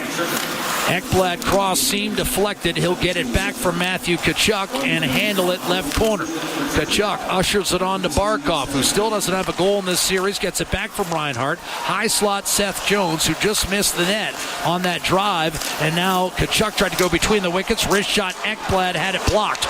Rebound, stumbling, and now the Oilers don't have a stick. Bouchard without a stick. It's a 5-on-3.5 here. Nap Auto Parts penalty kill under duress with Florida already leading 2-0. Ekblad to Jones in the left corner, centering past Reinhart. Ekblad in the high slot. Jones loading up left circle, down low, waiting. Bennett moves it. Barkov didn't handle it cleanly, and it's fired down the ice by Ryan Nugent-Hopkins. Big break for Edmonton that time. And Barkov just has not been in sync offensively. Obviously, the two-way game, for the most part, is always there. Rodriguez from center ice shoots it in. That's going to be picked up by Carter Verhaeghe. He'll hit the line and get some support from Marchand. Up top, Rodriguez to Nate Schmidt. Showing shot, then letting a wrister go into the glove of goaltender Calvin Pickard as Marchand trying to set a net front screen. Gets popped a couple of times for good measure from Wallman and Janmark. 23 seconds left in the 23 seconds left in the period, and a 17-second carryover potentially on the man advantage. Just a massive final 23 seconds of this period here for the Oilers. Just 3 shots for Edmonton throughout the period. No shots in the last 10 minutes. More than that, I think, Chuck. Bennett with a face-off against Pickard to his right-hand side. Connor McDavid is on the ice here for the final 23 seconds, just to give Florida something to think about. It's part of the Nap Auto Parts penalty kill, and McDavid's going to be chased out of the circle. He'll be replaced by Matthias Janmark. Sam Bennett against Janmark. And off the draw, Wallman. Behind the net, Darnell Nurse. Hard rim, got through Nate Schmidt. And the Florida Panthers will have one last rush to offer here in the first period. 10 seconds. Nate Schmidt to Carter Verhaeghe, left wing. Centering pass, deflected. Rebound, Bennett put it off the side of the net. Backhand wraparound, Rodriguez stopped. Shot by Schmidt, deflected out of play. And now Bennett comes thundering back into Jake Wallman. And I think it'll be no harm, no foul. I don't think we're going to see penalties on that last little dust-up, as Florida will have 17 seconds with which to work on a power play to begin the second period. But the Panthers, as Bob noted, have come in and played a composed opening 20 and took advantage of, quite frankly, a tepid Edmonton power play effort, and the Panthers score immediately upon coming back 5-on-5 and take a 2-0 lead. Want to remind everyone that your Oilers 50-50 jackpot, of course, is nearly $6 million right now, and tonight's early bird prizing, including $5,000 and $20,000 cash prizes. Bob, what does Edmonton need to do to flip the script in the second? Wake up. They got to kill the first 17 seconds, but the Marchand line with Lundell and Losterainen has absolutely owned the period. They're the ones that tilted the ice. Tough period for Matthias Ekholm. Marchand got inside positioning on him on the breakaway and then beat Calvin Pickard high glove side. And then Matthias went to play the puck up the left side boards. Very tentative performance from the Edmonton Oilers. The only good thing here for Edmonton is that they've proven that they've been able to respond, but this has been a clinic by the Panthers through the first 20 minutes of this game. 8 comeback victories for the Edmonton Oilers, 4 by 2 or more goals down, and they're the 7th team in the history of the Stanley Cup Final to have 2 wins when they trailed by 2. Remember, they were down 3-1 in Game 1 and rallied to win that one 4-3 in overtime. And, of course, the dramatic comeback on Thursday night in Sunrise when they were down 3-0 after 1, only to rally and win the hockey game 5-4 in overtime. And, again, startlingly similar first periods. Florida up 3-0 on Thursday night after 1, having outshot Edmonton 17-7. Tonight, the numbers just reduced by a certain factor. Florida up 2-0, shots 9-3 in favor of the Panthers. And as Bob mentioned, and depending on, we saw numerous shot clock adjustments, but Edmonton at the very least did not have a shot on goal in the second half of the period after some early looks on Sergei Bobrovsky. They're really good. We know that about Florida, but that is an inexplicable first period performance. I mean, Leon said it after the game. You can't keep spotting a team this good. That's sort of, Well, and Chris Knobloch said it as well. He goes, I love the resilience, and this team has been as resilient as any in the NHL in the last 20 years over the last 2 seasons. But at some point, against a quality hockey club, you start running out of chances and running out of miracles. Edmonton will have to dig itself out of a 2-0 hole. 20 minutes complete. When we come back, Bryn and Rob will have their say on how the first period materialized. From Rogers Place, it's Game 5 of the Stanley Cup Final. And for Dealers NHL Hockey, the Oilers Radio Network. Legacy Heating and Cooling jingle auditions take 1 for Ryan Nugent-Hopkins and Zach Hyman. Are you ready, guys? We were born ready. Heck yes, Nuge. Drop the beat. Call Legacy. Call Legacy. We freaking killed it, Nuge. That's what I'm talking about, Zachary Martin Hyman. Nice guys. We're going to sell a lot of air conditioners. Hey, doesn't Legacy offer no payments and no interest for a year on those? Yeah, well, thanks for the assist on the copy points there, Nuge. It's just what I do. Legacy Heating and Cooling. Stay connected with your community and enjoy the latest updates and exclusive access to concerts and events by becoming an 880 CHED Insider. Don't miss out on a single moment. Sign up now at 880ched.com and click on CHED Insider Newsletter to become a vital part of Edmonton's premier news and talk community. 880 CHED, Edmonton's news, today's talk, where Edmonton stays informed and entertained today and every day. At the intermission, brought to you by End of the Row Flooring Centers. Let's get flooring. To Reinhart, and a wild shot from a sharp angle, sails wide. Rebound held in by Mikkola. Down low for Reinhart, inside, one-timer to save on Carter Verhaeghe. Wow, Verhaeghe was wide open in the slot, and Pickard makes a terrific save. And that's our Highlight Zone, brought to you by Century Casinos. All in, all games, all season. Century Casinos with 3 great locations in Edmonton, St. Albert, and right next door to the Edmonton International Airport, too. Welcome to the Winter Zone. Welcome to the first intermission. We're back at Rogers Place. Bryn Griffiths along with Rob Brown, and after 20 minutes of play, the Florida Panthers, defending champs, with a 2-0 lead on the Edmonton Oilers. Calvin Pickard, as we heard in the Highlight Zone, a busy guy, Rob, in that back half of that first period where the Panthers started to find their way. Yeah, it was not a good start for the Oilers, and it's something that we just talked about 48 hours ago. The Florida Panthers were the better team. Calvin Pickard the busier of the two goaltenders. The Oilers saw what happened in Florida when the Florida Panthers came out, and it took an amazing comeback for the Oilers to come back and win that hockey game. But they talked afterwards, we can't do that again. We can't come out sleepy. We can't allow a good team to continue to control a period, because you're not always going to be able to fight your way back. And tonight, the Oilers came out again sleepy. They didn't create much. They had 3 shots on net, 2 good opportunities, and then in a period that they were the second best team, they get a power play late, and it would have almost been unfair if you were the hockey gods for the Oilers to tie the game up, simply because they were the second best team, but they had that chance. Right. And their power play created nothing. There was only 1 shot on the power play, and it was by the Panthers. The penalty killing of the Panthers have been fantastic all playoff long, but there was just nothing.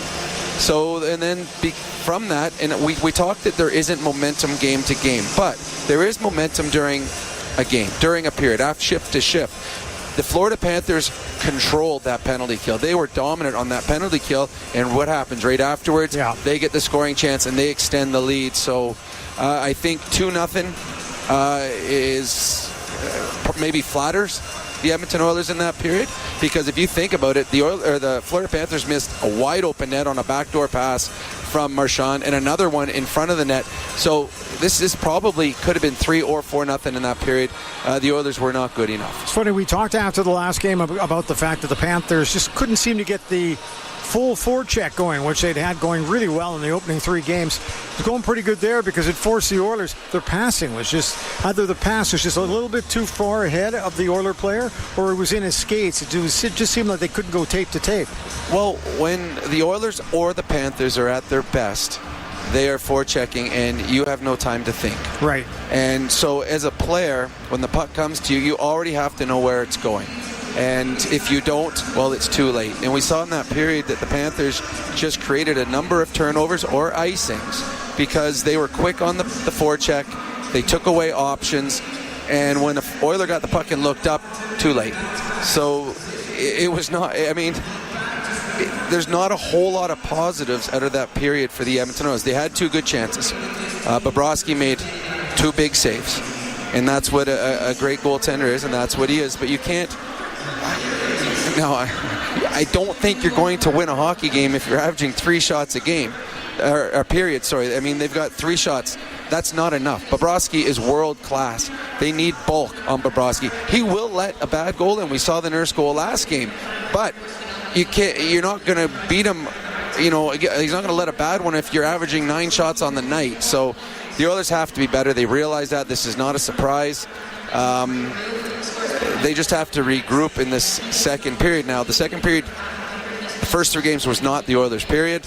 It was in Game 4. Hopefully the Oilers can find a little Game 4 magic and pump it into their dressing room right now. I guess from an Oilers perspective, at least they're only down by 2 here. Well, it could have been worse. It was 2-0, and the Panthers get a power play at the end of the period. And if they capitalize on that, I'm not sure the Panthers are going to fall apart like they did last game, up 3-0. So the Oilers killed off the first minute, 43.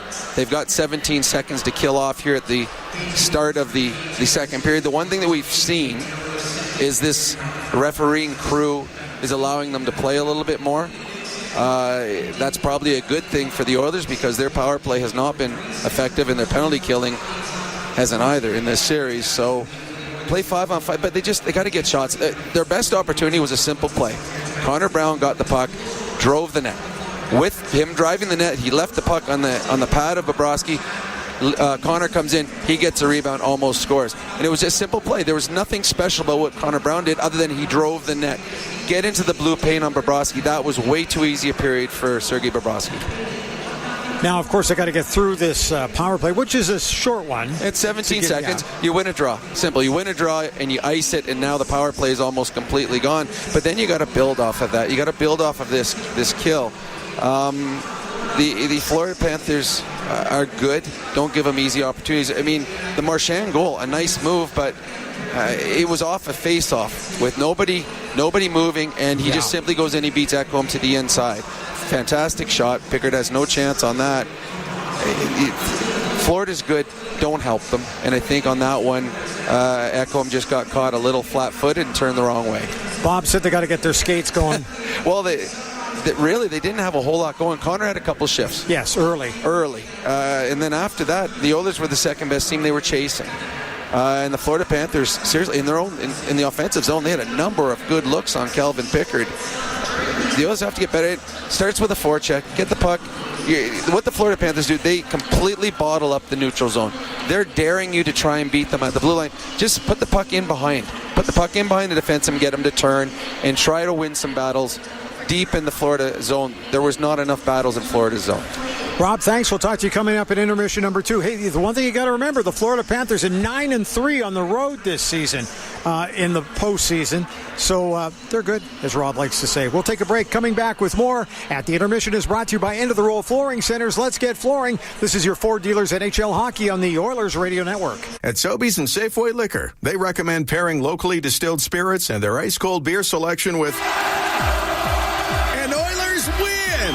Sobeys and Safeway Liquor, proud partners and fans of the Edmonton Oilers. Please enjoy responsibly. Tired of skyrocketing energy bills? Switch to clean, affordable power with Horizon Solar. Whether you want to cut costs, go green, or increase your home's value, Horizon Solar has you covered with tailored solar energy solutions. With current government incentives, there's never been a better time to make the switch.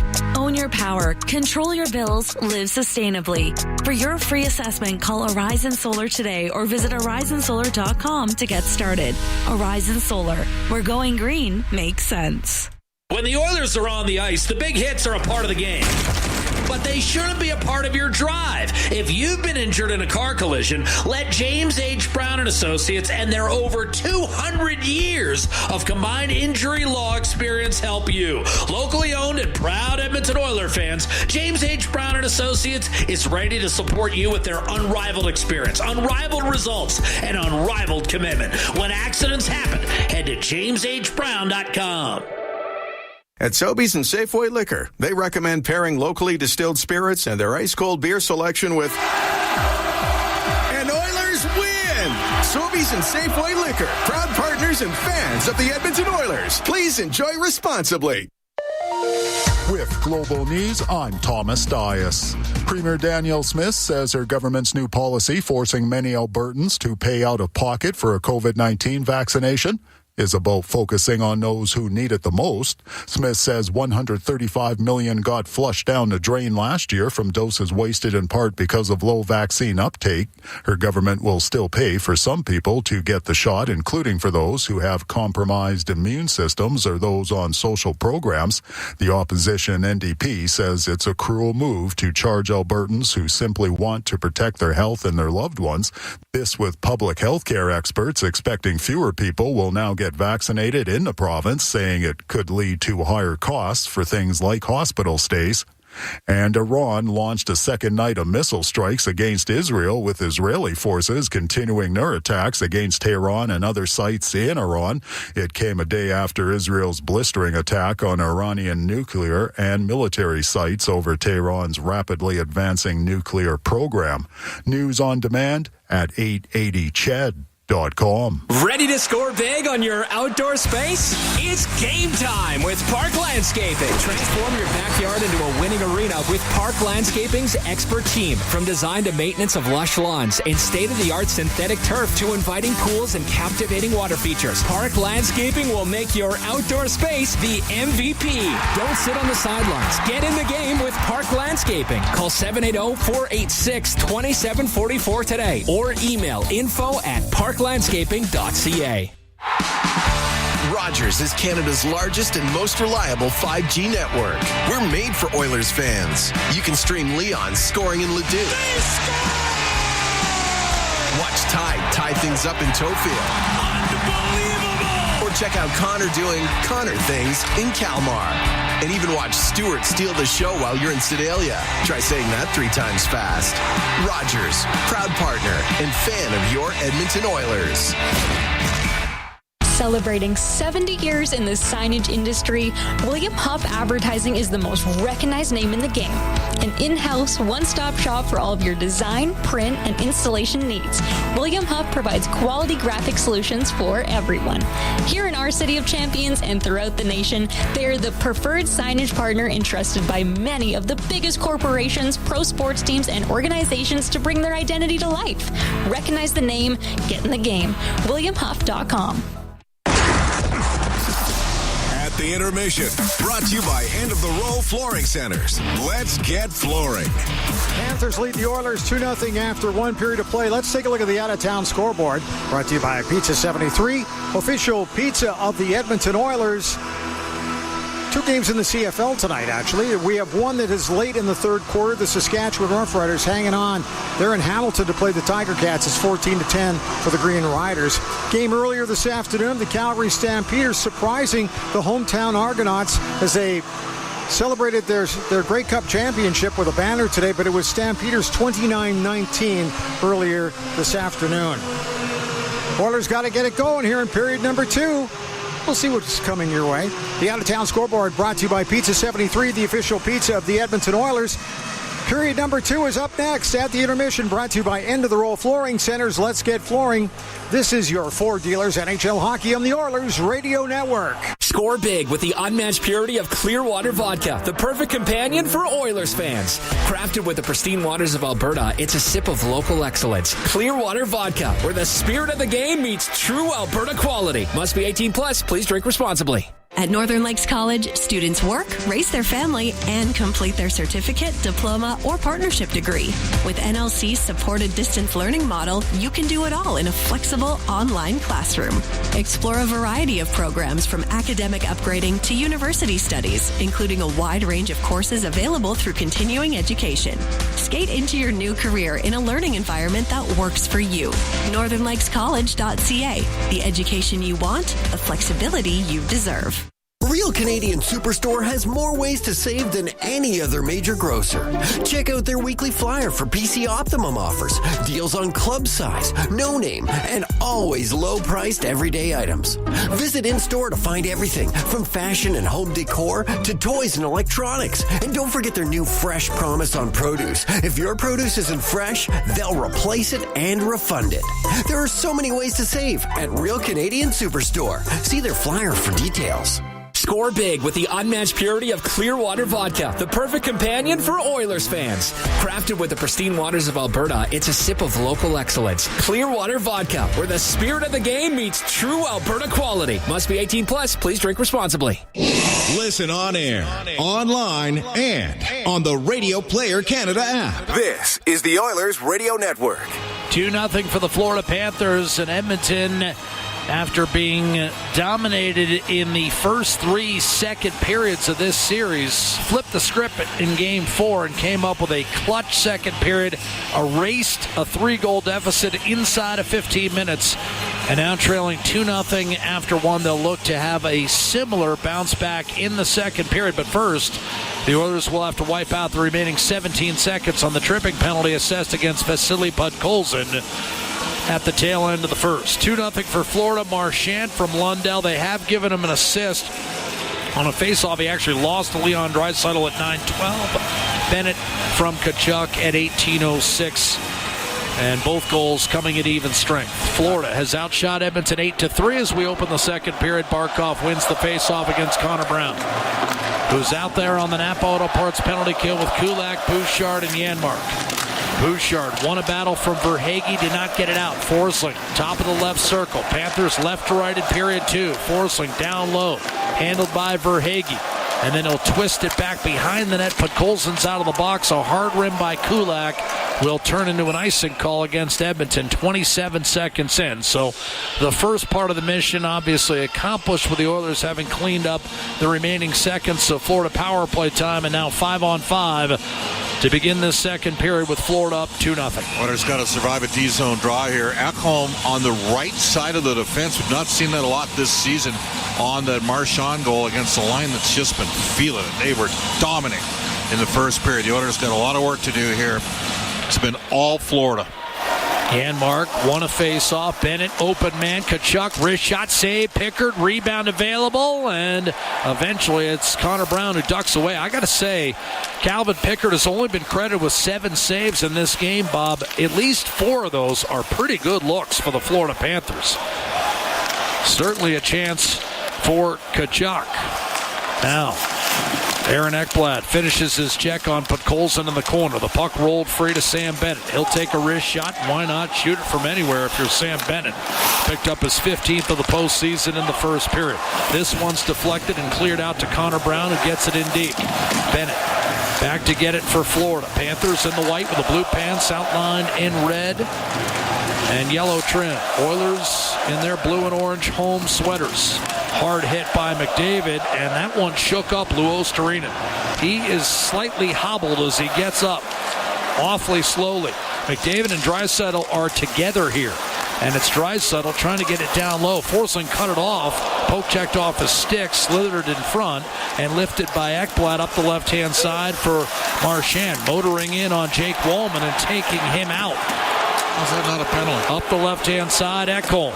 Now you've got McDavid out there with Perry and Draisaitl. Perry tried a cross-ice pass that was deflected, and here's Marchand. Right circle, wrist shot. And that flew over the left shoulder of Pickard, but up over top, off the glass. Glanced back in the corner for A.J. Greer.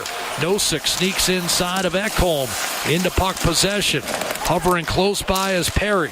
Thundered into by Gadjevich. McDavid directs a puck back to Walman, who lifts it down the middle, and it's settled by Kulikov as Evander Kane in on the forecheck. Lead pass Seth Jones to center ice, wristed down deep by Nosek.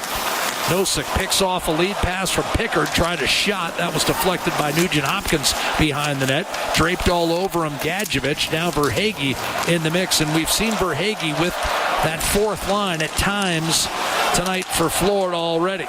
Darnell Nurse to the right-hand side for Troy Stetcher. Locates Kane, did not handle the pass cleanly, and off the turnover. Here come the Panthers. Sasha Barkov, right circle for Florida. Backhander in front and lifted over the net by Carter Verhaeghe. He went down. If he had been able to keep his balance, it might have been 3-0. Verhaeghe against Nurse. And now Sam Reinhart. Forced off his stick by Nurse. Continuing to battle is Reinhart. Verhaeghe kicks it out to Aaron Ekblad across, and that was mishandled by Forsling. And here comes Evander Kane streaking down the left-hand side, and Ekblad was able to reel him in, but they're going to call a trip on Aaron Ekblad. Time 3:17. This will be Edmonton's second power play of the night, brought to you by Atco Energy, your trusted Alberta retailer. That's a tough call, I thought, on Aaron Ekblad. I mean, well, he clicked skates with him, though, Jack, so they called it a penalty. One of the problems the Oilers had is they only won 33% of the draws in the first period. Draisaitl was 4-3.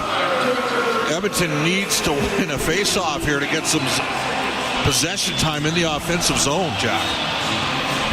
Oilers have been outshot 10-4 through the first 23 minutes of action. Now they get a power play, brought to you by your trusted Alberta retailer, Atco. Draisaitl lines up for the draw. Perry and McDavid in the slot. Nugent Hopkins top of the left circle. Bouchard at the point. Face off. Win for Florida. Hard rim Mikkola. And once again, the Panthers start the power play for Edmonton with an energy-draining face-off win and a pestering Lou Ostarinen, who drains an additional 10 seconds off the clock. Bouchard with McDavid completely double covered. Now kicked it back, and McDavid finding Nugent Hopkins. Around the boards, that's going to be Perry sending it over to Leon Draisaitl. Bouchard, open man, Nugent Hopkins. McDavid on the goal line, cross ice. Bouchard, one-timer, Draisaitl. And that may have been deflected. Big hop off the corner boards, held in by Bouchard. The wall sealed. Jones could not get it out, neither could Nosek, but coming over is Mikkola with a hard strike off the right-hand boards, and this puck tumbles back into the Edmonton zone with 1:05 on the penalty to Ekblad. Oilers trail 2-0 here in Game 5 of the Stanley Cup Final. The series tied at 2 games apiece. Game 6 Tuesday night in Sunrise. Draisaitl staggers his way over the line to Nugent-Hopkins, twisted back to Bouchard. Nugent-Hopkins left circle, in tight for Corey Perry. Took his eye off it for a moment, then recovered. Nugent-Hopkins threw it across McDavid.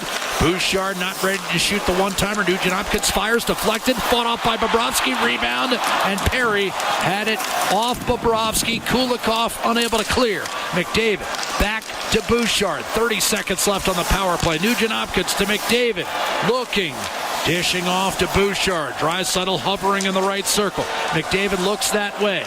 On his backhand, he'll give it back to Draisaitl. Up top, high slot. One-timer Bouchard, and the save made by Bobrovsky. Rebound pitchfork by Kulikov. Slashed at a couple times by Reinhart, and finally fired down the ice by Barkov. And that will do it for the Edmonton power play. Calvin Pickard's going to hang on to this puck and then put it up the left-hand side. Angled off by Reinhart and tossed out of play as Florida comes back to full strength. 14:41 left, second period. And the Oilers, again, fail to convert a power play. They're now 4 for 22 in the series. Of course, Bobrovsky did a good job at handling that deflection. Yeah. Last year, you recall, Edmonton was just 3 for 24 in the Stanley Cup final. And still ended up having a 29% power play, so dropped off. Florida's got the number 1 ranked penalty killing in the playoffs this year. It's the pressure. They are pressuring Edmonton all over the ice because they can.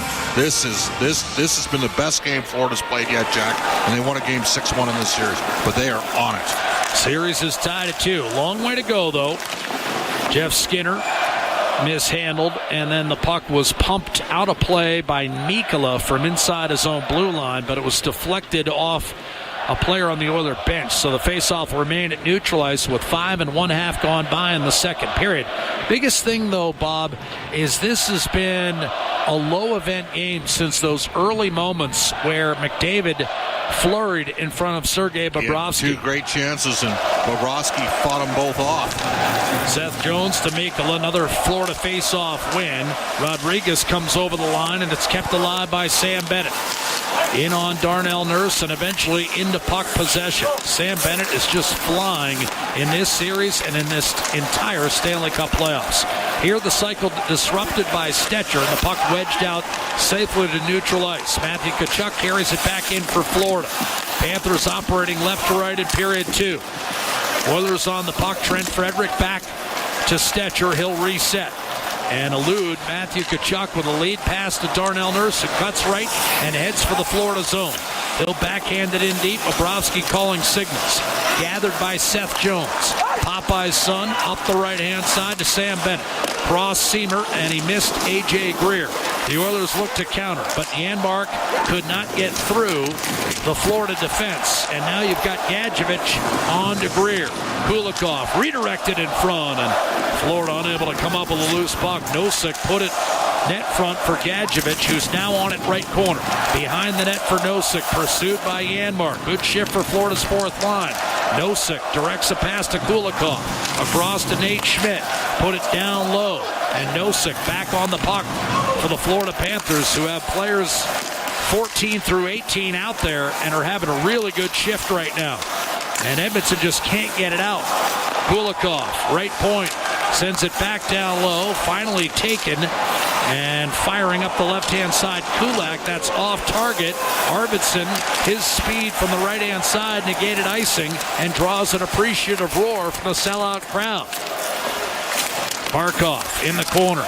McDavid hovering close by. Up to Sam Reinhart, and the Panthers are out.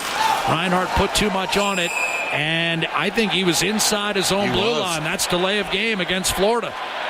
Sam Reinhart got that puck up on edge and tossed it out of play. And when we come back, the Oilers will be on their 3rd power play of the night. A no-doubter from my point of view. They're discussing it. We'll have the answer for you. Reinhart, oh yeah, he's a good couple strides from the blue line. Referees are going to get some help on this call. 12:32 to play, second period. This is Game 5 of the Stanley Cup Final, with Florida on top 2-0 on the Oilers Radio Network. Fridays just got fired up. Prime rib for $20.99. Coors tankards for $9.99. And White Claw and Olay deals after 4 p.m. Only at the Canadian Brew House. Our house is your house. Hey, Paul Brandt here. You know, Alberta's a special place. From the Rockies to the Plains, it's a land of hard work and big dreams. If you're going to tackle it all, you need a truck that can keep up. That's why I can't say enough about my Ford F-150. It's more than a truck. It's a partner. Rugged toughness, serious capability, and smart features that make your life easier, like available Pro Power onboard. The Ford F-150. Get yours today at your Alberta Ford dealer and tell them PB sent you. Athletes know that to advance your career, you've got to be part of a winning team. So, what about you? Are you working for a winning team? Well, here's your chance to do just that. Brandt is a strong and stable industry leader with career opportunities across Canada. We have hundreds of positions available right now, from parts, sales, positioning technology, heavy-duty mechanics, and more. Be a part of a winning team. Earn your stripes by joining Brandt today. Find out more at BrandtJobs.com. Catch every goal, every hit, every moment of the playoffs. Live at the Canadian Brewhouse. Big screens, cold beers, and all the action. The Canadian Brewhouse. Our house is your house. All games, all season. You're listening to the Oilers Radio Network. Well, another opportunity for Edmonton to draw closer here, trailing 2-0 in Florida as it did in the second period of Game 4 on Thursday night. It's gone quiet. In that game, the Panthers did not have a shot on net for the first 8 minutes of the second period. In this game, they've had one, and their lead remains 2-0, and Edmonton can cut that in half on a power play after Sam Reinhart guilty of tossing it out of play from 2 strides inside his own blue line. Once again, Draisaitl on the face-off. This time it's not a stacked slot, just Perry out there, and Draisaitl won it cleanly, but perhaps too cleanly, and now we're going to drop it again. So it's rendered academic that the fact the puck eluded Evan Bouchard, who's working the points right now with Connor McDavid. Nugent Hopkins on the left half boards. But McDavid, instead of being right next to Perry on the hash marks, will now take the face-off himself, and Draisaitl up top of the circles. McDavid, with Draisaitl having been moved out, dropped the puck. Lundell on the face-off. Trent Knorr, the linesman, does drop the puck. Squirts free. Draisaitl clubbed one toward the net. Didn't get all he wanted. The puck was on edge and wobbled wide. Lundell with a chance to clear. Didn't get it done. Neither did Ekblad. And here's Perry. Keep it alive for McDavid from behind the net. A chance for Draisaitl. And now McDavid from beneath the goal line out to Bouchard, who made certain to keep the puck in the zone. Perry quickly, a new stick as it was broken. Draisaitl circles, high slot for Edmonton. And now it's McDavid right circle to Bouchard in the high slot. Slide step to his right, then back to the middle. McDavid walks in, slithers one toward the net, deflected out to Draisaitl. One-timer, Bouchard redirected wide. Here's McDavid directly behind the net, peering inside. Off to Bouchard, walking the line. McDavid to Nugent Hopkins. McDavid without a goal in this series. Nugent Hopkins tried to center, bumped around. Ekblad will have a chance to clear. Flung it off the boards, knocked down by McDavid, held in by Bouchard. Here's McDavid shooting, and that one off the goal post. Just off the outside of the left post. Now Bouchard gives it back to McDavid. Inside, Perry had it knocked away. Great play by Forsling. Perry to McDavid. 50 seconds on the Atco power play. Oilers 0 for 2. McDavid to Draisaitl. It's not there. Luostarinen has no stick. 5 on 3.5. Puck up top. Bouchard to McDavid. Loading up. Tried to dish. Blocked. And unable to soccer it out of play is Luostarinen. Here's Bouchard. Keeping it just inside the blue line. 5 on 3.5. McDavid fires, and that ended up out of play. A big cross-check in front on Corey Perry, who went down at a heap. And with 27 seconds to go on the penalty to Reinhart, Edmonton will go to its second unit with 10:59 to go in the second. The Oilers, I have to give Florida some credit. They packed it in tight and kept Edmonton up top. They did, and McDavid hit the post. That's the other thing that happened. I got a little bit of a break, and then Perry got cross-checked right from behind by Ekblad. Just a great job clearing the front of the net by him. And it just twisted off the post. Connor McDavid. And Bobrovsky, Jack, is locked in this game. Pucks are hitting him. He's been a little bit lucky. Well, and he hasn't seen many pucks. That's the other thing. I think you'd agree with me, Bob. The Oilers cannot play the next 29 minutes with only 8 shots on net and expect to come back and win this game. They got to get to 30. Here's Adam Henrique, won the faceoff. It's Jeff Skinner powering his way toward the net and keeping it on his stick, shooting it off the pads of Bobrovsky, and a rebound cleared by Barkov. This is Jeff Skinner's first playoff game at home. The other three had been on the road. He's winning some puck battles, and a lot of people don't realize that Jeff Skinner's advanced metrics tell you that's not abnormal. He's better than many people expect in that category. Having said that, as the Oilers dump it in, Seth Jones reaches center and fires it in, and the Oilers are 0 for 3 on the power play tonight. Power plays are 3-1 in favor of Edmonton. No one has scored. With a man advantage, Florida has 2 5-on-5 goals. Marchand and Bennett in the first period. Chipped up ice to Barkov by Kulikov and sent in deep. The Oilers corral the puck. Brett Kulak up the right-hand side. Turned it over at center, trying to step in. One thing all those penalties have done have kind of taken that third line of Florida out of the game for now. Here's Kulak up the right-hand side. Bumped up to Arvidsson by Adam Henrique. Matthew Tkachuk able to reel it in for Florida. Long toss for Bennett. He'll shovel it down low for Evan Rodriguez. Wallman trying to hunt him down. Coming over to make a play on it is Arvidsson. Back in the lineup. Up the left-hand side. Jammed in by Frederick. After it is Nico Mikkola. Protecting the puck with Janmark all over him. Arvidsson to the point for Jake Wallman. Here's Stetcher. Showing shot. Then shooting wide. Clattered off the glass. Here's Wallman. Long shot. This is where Edmonton started a comeback on Thursday night. Its depth paid off big time. A high floater sent up ice by Seth Jones. Remember, McDavid on only one assist in Edmonton's 5-4 win on Thursday. The Oilers back on the puck. Stetcher fires on net from center ice. A save made by Bobrovsky. A hard hit on McDavid from Ekblad. Connor Brown trying to create a turnover and does so. Ekholm steps in left corner. McDavid checked. And the Panthers with their fourth line out, able to carve it free and up to center. Here comes Jonah Gadjevich and Gustav Forsling, who fires it around the boards. Quickly sent up ice to McDavid. A one-touch on to Connor Brown. Left wing against Kulikov. On the puck now, Leon Draisaitl. A one-timer, Ekholm, and that's speared by Bobrovsky with 8:32 to play in the second period. The Oilers have come out here in the second and outshot Florida by a count of 8-1.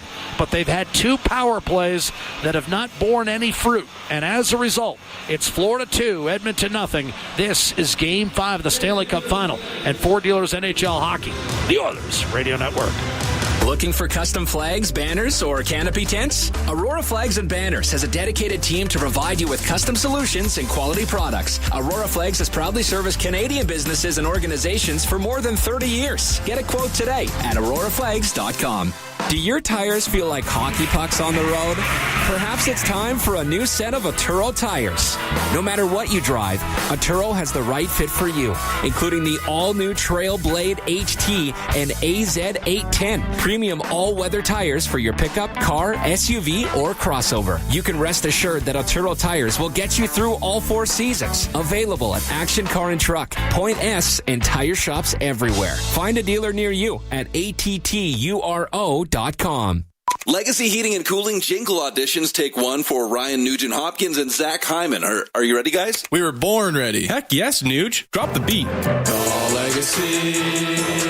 Call Legacy. We freaking killed it, Nuge. That's what I'm talking about, Zachary Martin Hyman. Nice guys. We're going to sell a lot of air conditioners. Hey, doesn't Legacy offer no payments and no interest for a year on those? Yeah, well, thanks for the assist on the copy points there, Nuge. It's just what I do. Legacy Heating and Cooling. Looking for custom flags, banners, or canopy tents? Aurora Flags and Banners has a dedicated team to provide you with custom solutions and quality products. Aurora Flags has proudly serviced Canadian businesses and organizations for more than 30 years. Get a quote today at auroraflags.com.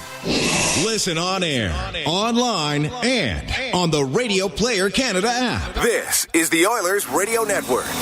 Sam Bennett set to be an unrestricted free agent has now scored in 6 consecutive games on the road, an NHL record 13 for the Stanley Cup playoffs. That was the second goal late in the first period. Marchand had opened the scoring midway through. Draisaitl off the draw, tried to power toward the net.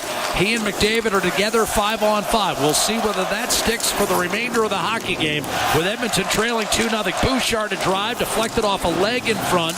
Forsling ties up McDavid. Draisaitl tripped up.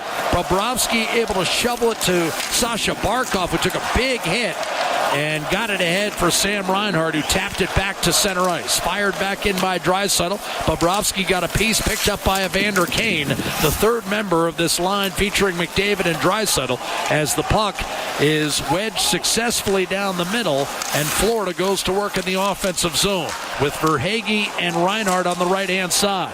Kane is able to clear. Bouchard activates, moves it for Leon Draisaitl, but his intended pass for Evander Kane is flipped out by Verhaeghe. Big hit on Reinhart, who shoots it behind the Edmonton net. Line change for both clubs with 7.5 to go in the second period. Florida maintains a 2-0 lead.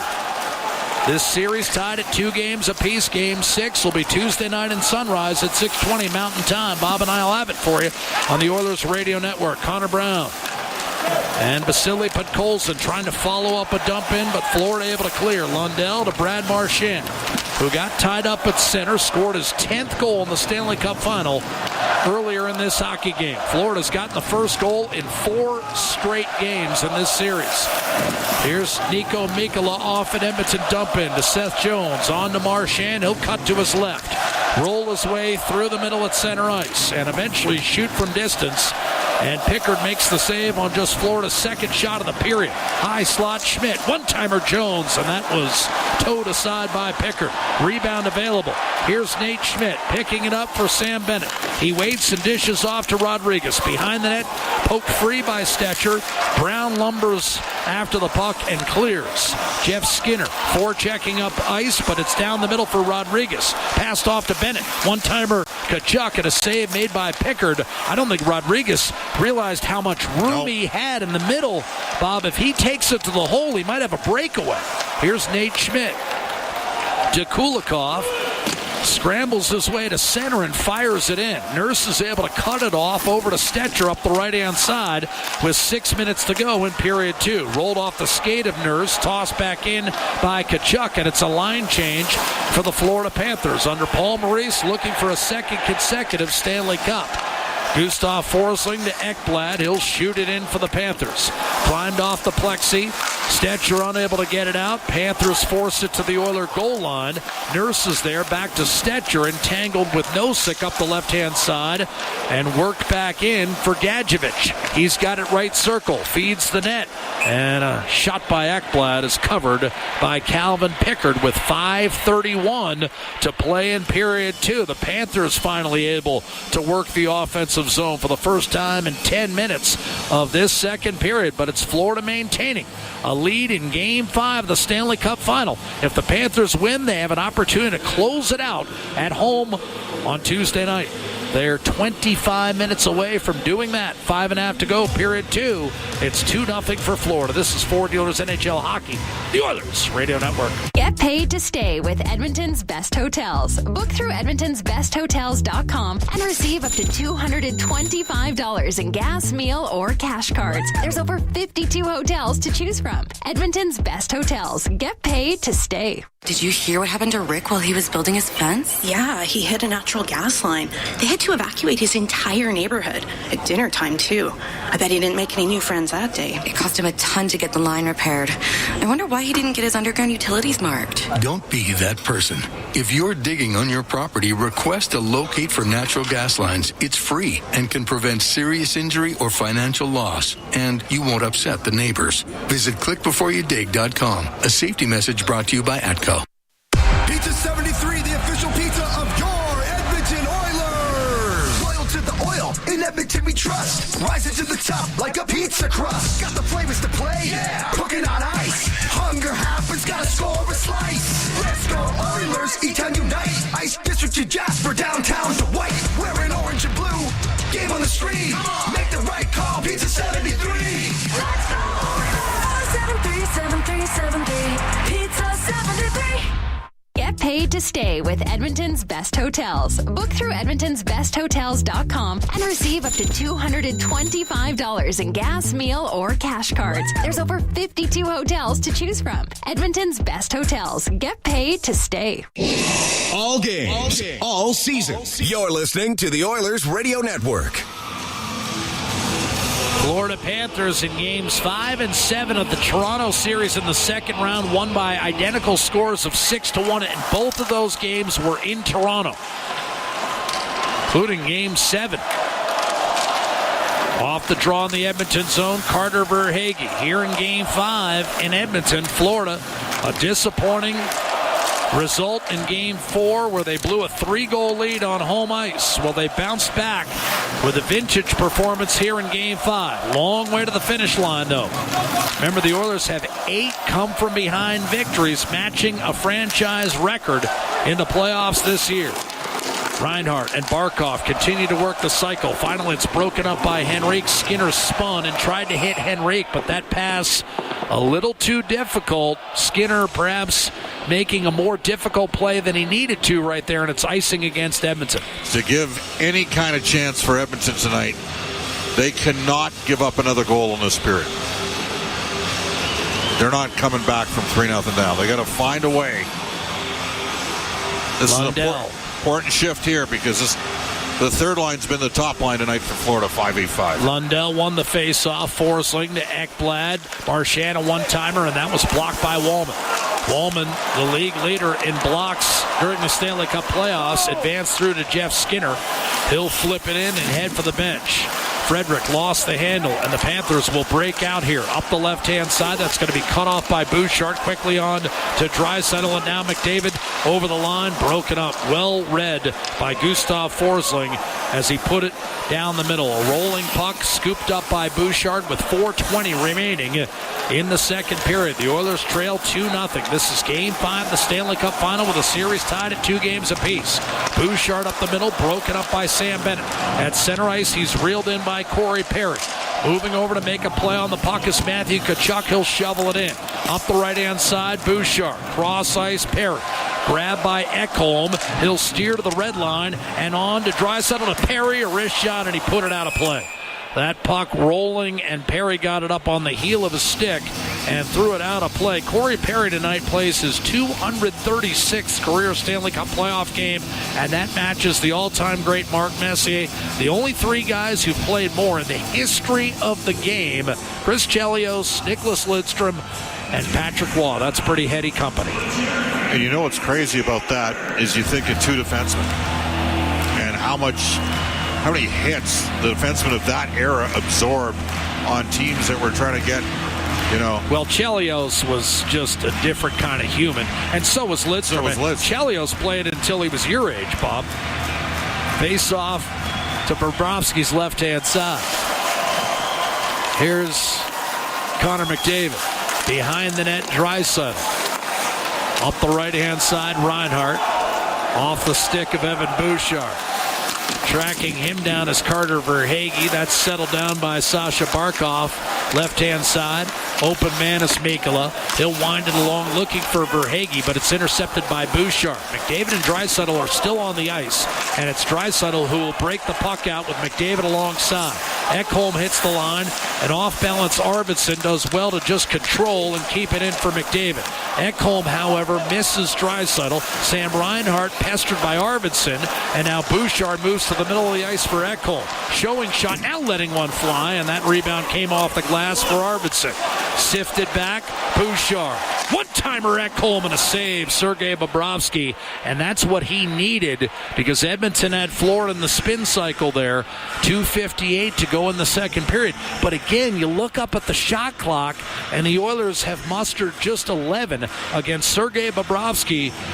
Half of Bobrovsky's shutouts have come in this postseason. For his career, he's got 6 in the playoffs. He's 59-50. Here in this postseason, he could tie a league record with his 10th win on the road and record his 4th shutout in the process. 23 minutes away from doing that, which can be an eternity against this Edmonton team. Nugent Hopkins with McDavid and Draisaitl reunited on a line with Evander Kane and Connor Brown. Sent in deep. Kulikov with Kane on him. Got it past him easily. Up through center, Lundell. Brown able to take control for Edmonton. Troy Stetcher lifts it successfully out of the zone. Won't be icing. Kane able to skate into it, but Schmidt and Kulikov track him, force him to give it up. Marchand with a chance to clear to Nate Schmidt dangerously in front of his own net a second time, and this time Marchand successfully gets it to Lundell, who's able to power it into the offensive zone. Boy, Anton Lundell is just so solid. Darnell Nurse, Marchand threw him a grenade there, and Lundell was able to fight off a couple of Oilers and still get it in deep. Edmonton, as a result, must reset. Here's Mollman looking for Podkolzin, broken up, intended for Janmark. Less than 2 minutes to play, and Jonah Gadjevich will send it in. Late second period. Edmonton on the short end of a 2-0 score. Dashing over to take Edmonton's clear is Aaron Ekblad. Angled off the boards and touched on by A.J. Greer as Paul Maurice continues to shuffle four lines. A centering pass by Greer glanced off the side of the net, and now you've got Frederick. He's bothered by Nosek in front of the Florida bench and then hit a lead pass to Janmark, but Bobrovsky read it and put it into the corner. Held in by Podkolzin. Behind the net, Sam Bennett snatched it away from Janmark, but too much on that clear, and that'll be icing against Bennett and an opportunity for Edmonton's top players off the icing call to get an O-zone draw with a healthy minute 16 remaining in the second period. And what a lift it would be were the Oilers to get on the board here, kind of change the whole atmosphere in the building. And recognizing that, Chris Knobloch goes with his best. Draisaitl, McDavid, Perry, Ekholm, and Bouchard. Face off to Bobrovsky's right-hand side. Draisaitl won it against Rodriguez. Here's Ekholm steering it to McDavid. Backdoor to Ekholm, and he couldn't handle it, then fired from an awkward angle. And that clipped off the glass and out of play, and that will allow Florida to shuffle the deck. So the Panthers get a break there with a minute 7 remaining in the second period. Nothing changes for the Oilers. Face off to the right of Sergei Bobrovsky. At 36, remember, he didn't become Bob the goalie in the playoffs. Last 3 years. Last 3 years, so he was 34. He was 17 and 29 going into the 23 playoffs, and he was the backup to Alex Lyon as those playoffs began. Came on, helped Florida upset 65-win Boston, and he's been Bob ever since. Here's Ekholm with a drive right circle off the draw, save made by Bobrovsky. Chip past Draisaitl, but not Ekholm with less than a minute to go in the period. Seth Jones wanders over. Panthers had a chance to get it out, and Jones finally did, nudging it as far as the red line. Ekholm had his pocket picked, and Barkov made sure to get it in deep. Since 23, Bobrovsky has gone 42 and 21 in the postseason and won a Stanley Cup, of course. Reinhart thought he was chopped down. Florida bench unhappy with a non-call. Ekholm will thrust it up to center with 25 seconds to go in the period, and now a high stick will be whistled against Draisaitl. Bennett wanders in. His shot turned aside by Pickard, but a high stick on Leon Draisaitl. Kulikov draws another penalty. He's done that a couple of times in this series. It's only a 2. 20 seconds to go. For a high stick. And Florida will get a power play. And what this does, of course, is put Edmonton in a defensive posture to start the third period. And when you're down 2-0, Bob, that's not your ideal mindset. Say the least. Well, right now, you just got to get a D-zone draw and get that puck out of the zone. McDavid and Draisaitl played a lot in the last 4 minutes, and you wonder whether that penalty is a product of a little bit of fatigue down the stretch. Leon thought Kulikov sold it, but he had to stick up. Off the draw, Oilers have taken 14 high-sticking penalties in the Stanley Cup playoffs. Florida has taken 2. Nurse off the draw.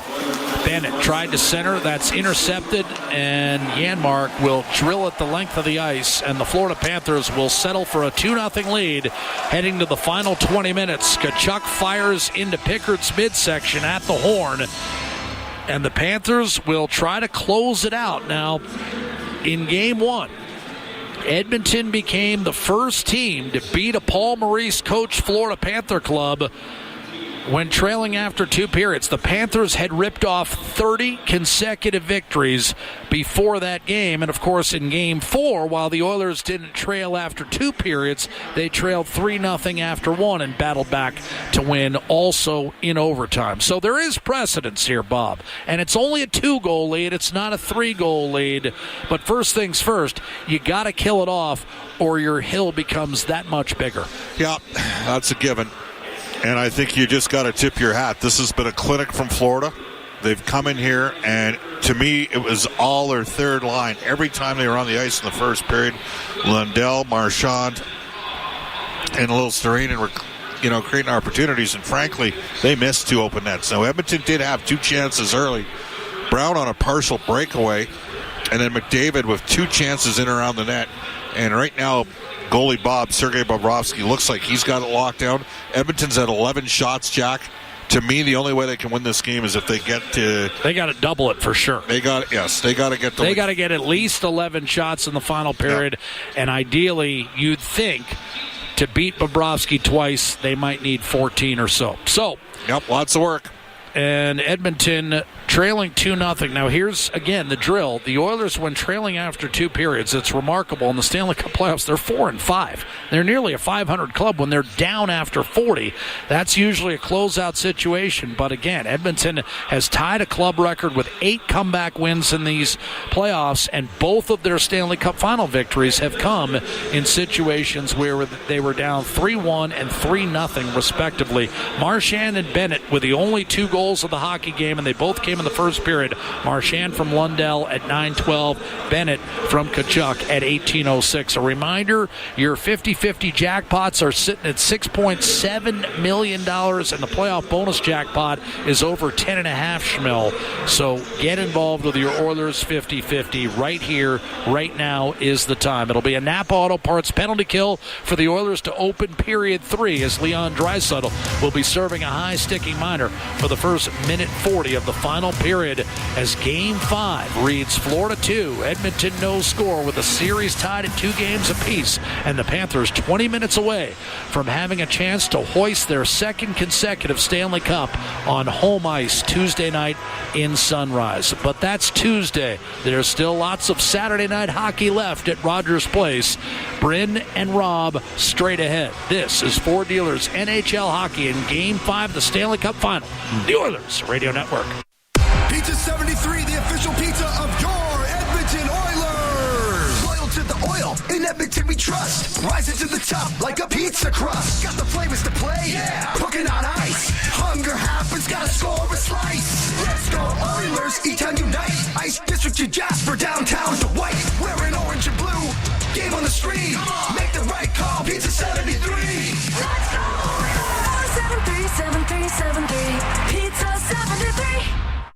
It's our YEG with 880 Chad. Saddle up for the 72nd Wainwright Stampede, June 20th to 22nd. Enjoy high-stakes rodeo action, WPCA chuck wagon races, pancake breakfasts, and more. Tickets at WainwrightStampede.com. Then get revved up for the ultimate showdown as high-powered machines tear up the dirt oval at Rad Torque Raceway, June 20th and 21st with the Western Cup. Info and tickets at radraceway.com. For details on these and more events, visit 880ched.com. At the intermission, brought to you by End of the Roll Flooring Centers. Let's get flooring. Quickly set up ice to McDavid. A one-touch on to Connor Brown. Left wing against Kulikov. On the puck now, Leon Draisaitl. One-timer at Coleman. That's speared by Bobrovsky with 8:32 to play in the second period. And that's our Highlight Zone, brought to you by Century Casinos. All in, all games, all season. Century Casinos with 3 great locations in Edmonton, St. Albert, and right next door to the Edmonton International Airport. Welcome to the Winter Zone. Welcome to the second intermission. Bryn Griffiths and Rob Brown with you at Rogers Place after 40 minutes of play. The Florida Panthers hanging on to that 2-0 lead. I would say comfortably, Rob. Well, as comfortable as you can be with a 2-0 lead in a Stanley Cup game. Series-changing game. the Florida Panthers, as Bob said, they have played a fantastic hockey game. Yep. The Oilers, through 40 minutes, have 11 shots on net, and that includes 3 power plays.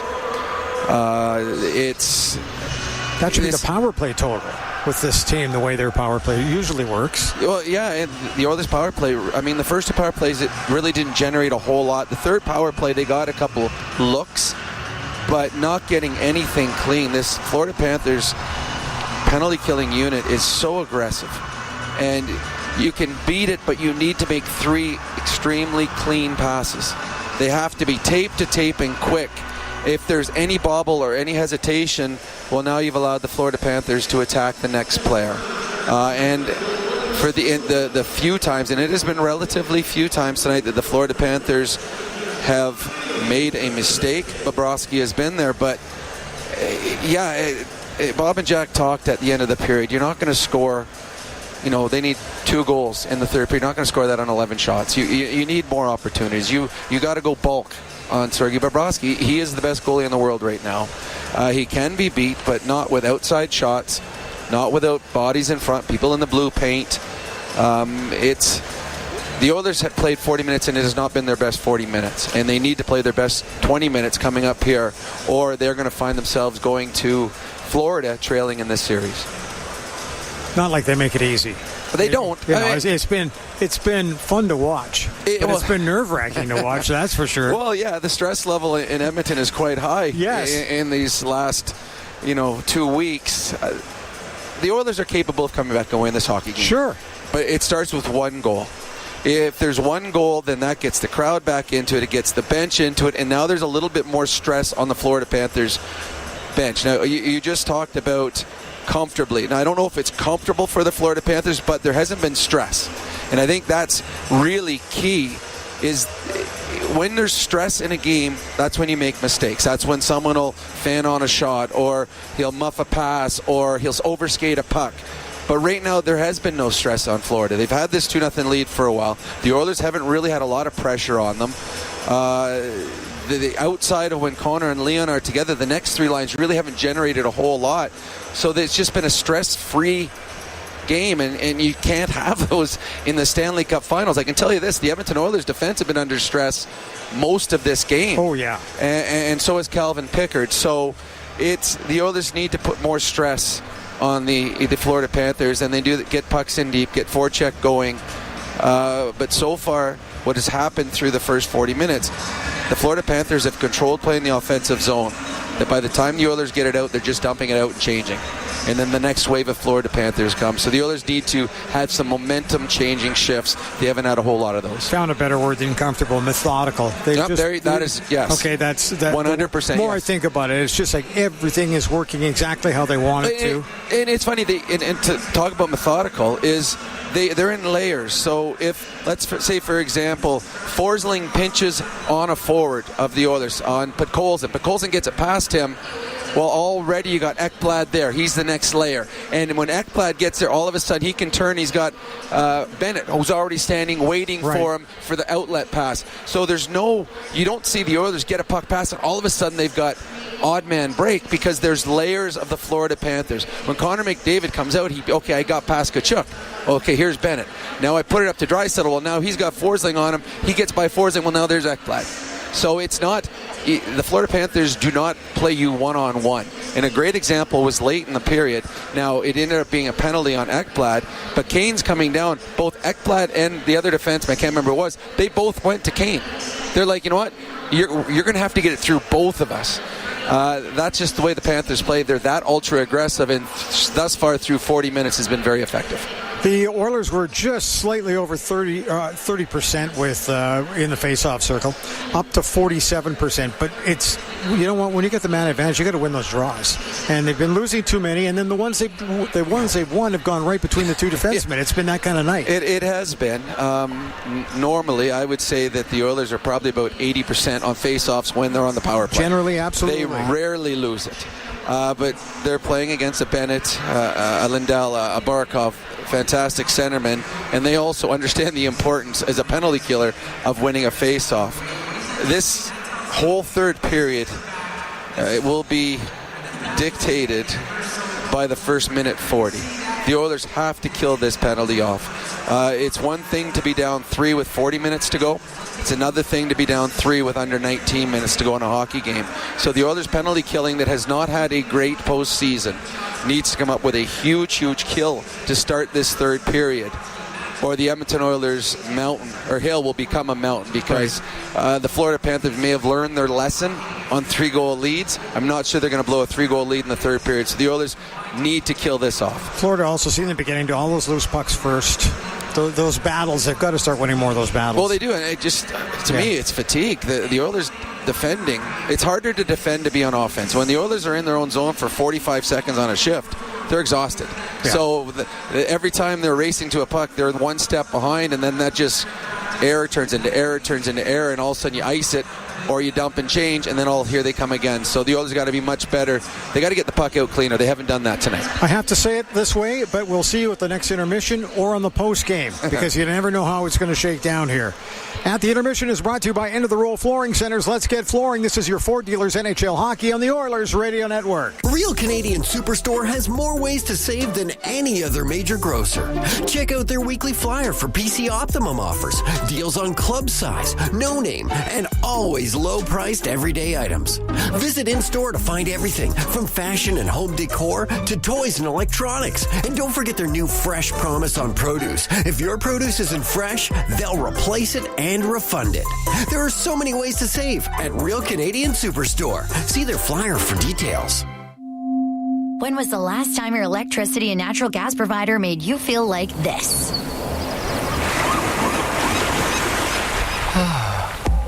Low rates, no strings attached, year-round perks, and local energy experts who always have your back with Encore by Epcor. Find that carefree energy feeling at encore.epcor.com/carefree. Customers are free to purchase natural gas or electricity services from a retailer of their choice. For a list of retailers, visit ucahelps.alberta.ca or call 310-4822 toll-free. RS Breakers and Controls, Canada's leader in new, used, tested, and obsolete circuit breakers, MCC buckets, bus plugs, and switches. They have everything you need to maintain your aging electrical infrastructure, ensuring it operates as good as new. Their 24/7 emergency response gets you back up and running quickly, saving valuable time and money. Minimal generators or modifications needed, and like-for-like replacements mean no special inspections. Don't replace, repair your legacy equipment with RS. Visit rsbreakers.com. With Global News, I'm Thomas Dias. The most powerful man in the world who wants to make Canada a part of the United States will be right here in Alberta tomorrow for the G7 Leaders Summit in Kananaskis. But ahead of that, President Donald Trump and members of his cabinet saluted tanks, troops, and marching bands at a military parade in Washington today, commemorating the 250th anniversary of the U.S. Army on a day that happened to fall on Trump's 79th birthday. Meanwhile, tens of thousands of Americans around that country were busy countering the military pageantry by displaying another kind of power, peaceful protest. It's estimated there were 2,000 protests of all sizes in every state denouncing the Republican president as a would-be king or dictator. When it comes to the G7, former Prime Minister Jean Chrétien told a Calgary panel on Thursday that if Trump does have an outburst, the other leaders should ignore him and, quote, keep talking normally. News on demand at 880ched.com. At Sobeys and Safeway Liquor, they recommend pairing locally distilled spirits and their ice-cold beer selection with... And Oilers win! Sobeys and Safeway Liquor, proud partners and fans of the Edmonton Oilers. Please enjoy responsibly. Hey folks, Paul Brandt here. Around these parts, we work hard, play hard, and we demand the best. Sometimes you need a truck that's a cut above. The Ford Super Duty. Tough enough for any job with the style and luxury you deserve. It's as powerful as it is refined, with cutting-edge features that make every drive a pleasure. In short, this ain't your everyday pickup. The Ford Super Duty. Drive the finest truck Alberta has to offer today at your Alberta Ford dealer. And tell them PV sent you. MIC is a leader in medical imaging and the official medical imaging provider to the Edmonton Oilers. Make MIC your choice. Whether you're a professional athlete or a weekend warrior, the game doesn't stop for injury. MIC's sports medicine imaging specialists can help you get back in the game with a timely and expert diagnosis. Go where the pros go. For a location near you, visit mic.ca. At Sobeys and Safeway Liquor, they recommend pairing locally distilled spirits and their ice-cold beer selection with... And Oilers win! Sobeys and Safeway Liquor, proud partners and fans of the Edmonton Oilers. Please enjoy responsibly. At the intermission, brought to you by Hand of the Row Flooring Centers. Let's get flooring. Bryn Griffiths back live at Rogers Place after 40 minutes of play. It is 2-0. The Panthers lead the Edmonton Oilers. Let's take a look at the out-of-town scoreboard, brought to you by Pizza 73, the official pizza of the Edmonton Oilers. Well, here we go. 2 games in the CFL today, and they've both wrapped up. Calgary Stampeders knocking off the defending Grey Cup champion Argonauts at home this afternoon, 29-19. And this one just wrapped up a few minutes ago.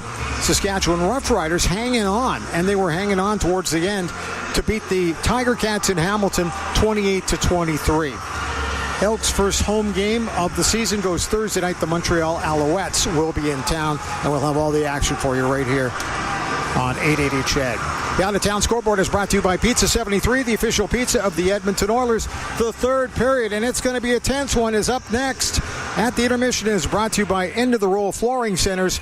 Let's get flooring. This is your Ford dealers. NHL hockey on the Oilers Radio Network. Score big with the unmatched purity of Clearwater Vodka, the perfect companion for Oilers fans. Crafted with the pristine waters of Alberta, it's a sip of local excellence. Clearwater Vodka, where the spirit of the game meets true Alberta quality. Must be 18 plus. Please drink responsibly. Steelhaus Triton, 2 legendary oilfield services brands, 1 powerful partnership. Rooted in innovation, reliability, and a steadfast commitment to excellence, Steelhaus is proudly 100% Canadian-owned and locally manufactured. With over 15 field service locations across the prairies and up to the Rockies, they deliver world-class energy solutions with unmatched responsiveness, helping their customers thrive in the most demanding environments. Steelhaus Triton, engineered for performance, built in Canada. Visit steelhausinc.com for more information. Experience the exciting casino action at 3 Century Casino locations.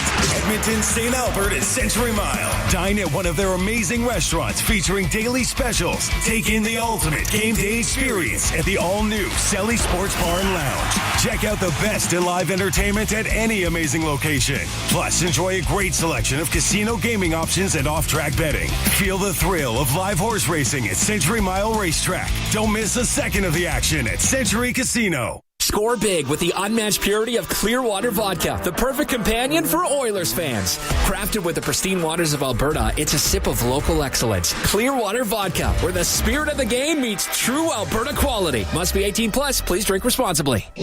Listen on air, online, and on the Radio Player Canada app. This is the Oilers Radio Network.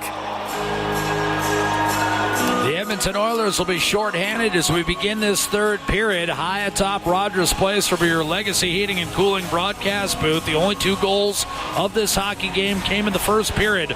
Marchand from Lundell off a face-off that Florida actually lost. Marchand jumped into the seam, split the Oiler defense, and scored at 9:12 of the first period. And that was followed late in the period after a failed Edmonton power play that did nothing. Sam Bennett off a Matthew Tkachuk rebound was able to bury his Stanley Cup playoff leading 15th goal of the postseason, 13 of which have come on the road. It's stayed 2-0 ever since. And the Panthers, as previously mentioned on the power play to start the third, coming right to left in their white sweaters. And off the face-off, won by Barkov, Florida looks to set up. Janmark, who lost that draw, Connor Brown, Ekholm, and Bouchard are your Napa Auto Parts penalty-killing foursome. And Bouchard will have a chance to clear, which he does, launching it up the gut. And sent in for Sergei Bobrovsky to handle the puck. Opening minute, third period. Oilers hearing it from the sellout crowd, who has not been given much to cheer about tonight. Just 11 shots on net for Edmonton against Bobrovsky through 2 periods. Barkov put it behind. Matthew Tkachuk. High slot, Sam Reinhart. Right circle. Florida 7 power play goals in the series after going 1 for 35 in the previous 2 Stanley Cup finals. But an errant pass to Matthew Tkachuk, and Kulak is able to jam it in deep. And in the Stanley Cup playoffs this year, Florida entered tonight 41% on the man advantage. Almost as good on the road as the Oilers have been at home on the power play. Kulak slammed it back the other way after a weak Florida dump in, and the Panthers are essentially down to their last rush here on the power play. Less than 30 seconds on the man advantage as it's punched forward by Carter Verhaeghe. Sprinting over is Ekholm, desperately trying to hold the zone, but Schmidt fails to do it. And as we go down to 15 seconds, Schmidt is able to gather in front of Bobrovsky. Florida might be losing some momentum here on this power play, much as Edmonton did in the first when they failed to generate anything. Verhaeghe left circle. Sam Bennett powers a shot on net, a save Pickard, and the rebound scooped up and cleared by Nugent-Hopkins, trying to hit Draisaitl, coming out of the box, on to McDavid, cuts to his left, McDavid, drop pass, and Arvidsson could not handle it cleanly. McDavid, Draisaitl, and Arvidsson out on the ice, but McDavid will exit. Draisaitl fresh out of the box, hits Podkolzin, cross-ice feed, and that misfired on a pass intended for Troy Stetcher. Forced back in by Edmonton. Forsling on the puck for Florida. Lead pass right-hand side, spilled in by Luostarinen. Banged into Pickard. Will put it up the left-hand side. On the puck, Adam Henrique. Stripped by Luostarinen. He's got it. One hands it behind the net to Marchand, to remember open the scoring with his 10th career goal in the Stanley Cup Final at age 37. Marchand won it in 2011, his first full year in the National Hockey League. Then lost the 2013 and 2019 finals in Boston. Oilers able to get it in deep, but Colson crashes into Seth Jones. Sam Reinhart. Luostarinen looked to back off and get it out, but couldn't. Connor Brown to Ekholm, showing shot, trying to get around Kulikov. Picked off by Barkov and gathered and shoveled up to Sam Reinhart. 17 minutes to go. Reinhart will get it in deep. Reinhart had a goal and an assist in the Thursday loss to Edmonton. He, of course, scored the game winner in Game 7 last year. Bouchard launches one up the left-hand side.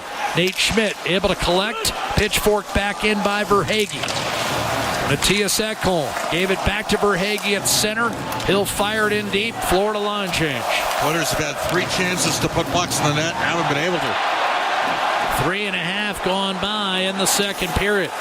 Oilers pumped it back into the offensive zone, and Gustav Forsling will ice the puck. That was a strange decision by Forsling to just hammer it up the left wing boards. Tkachuk was nowhere near the wall and had no conceivable play.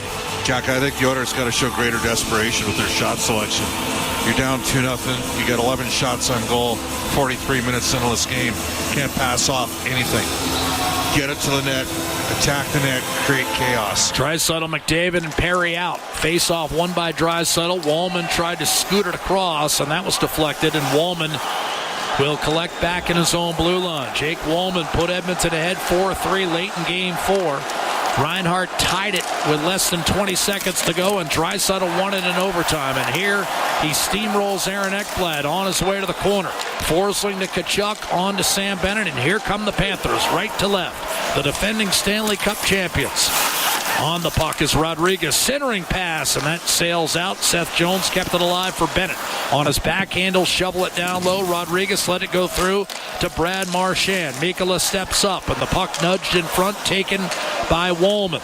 Collects himself and then finds Kulak. The outlet to Leon Draisaitl. Hits the line, but he faked a pass to Perry, and that drew McDavid offside. 4.5 gone by. Third period, and the Oilers do not have a shot. Of course, they had to kill off 1:40 to start the period. But as Bob indicated, you can't expect to beat Sergei Bobrovsky if you can't get more than 20 shots on net. Sergei Bobrovsky, a goaltender who's under 500 in games 4 through 7 for his career, as opposed to 35 and 25 in the first 3 games of the series. Oilers banging in off the draw. Fourth line out for Florida. Arvidsson against Greer, and a nice poke check by Tomas Nosek creates for Greer down the left-hand side, and the puck muscled in deep. Gadjevich comes in, tries to finish his check on Nugent-Hopkins. It's wrapped around the boards. Chris Knobloch, head coach of the Edmonton Oilers, coming into this game with a record of 19-2, starting from Game 4 onward in the Stanley Cup playoffs. This is a puck that disappears into the Florida bench, and one of those two losses, of course, last year, Game 7 of the final in Sunrise. Game 6 will be played in Sunrise. If Game 7 is necessary, it'll be played back here at Rogers Place on Friday night. Well, the Oilers don't have a lot going. They're going to have to dig in here. Well, what they do have is 15 minutes with which to operate. Skinner, Henrique, and Frederick come on. Neutral zone face-off, won by Lundell. Mikkola and Jones trade the puck. It's Mikkola up the left-hand side. Luostarinen gets it in deep. No, he didn't. He didn't touch that puck, Bob, so it's an icing call against Florida. And Edmonton trying to take advantage of every mistake Florida makes. They'll get McDavid and Draisaitl out there for O-zone draws. Now, of course, in this situation, Florida hasn't been out a great deal of time. No. So they're not getting an exhausted unit out there, but nonetheless, Draisaitl with an O-zone start to the right of Sergei Bobrovsky.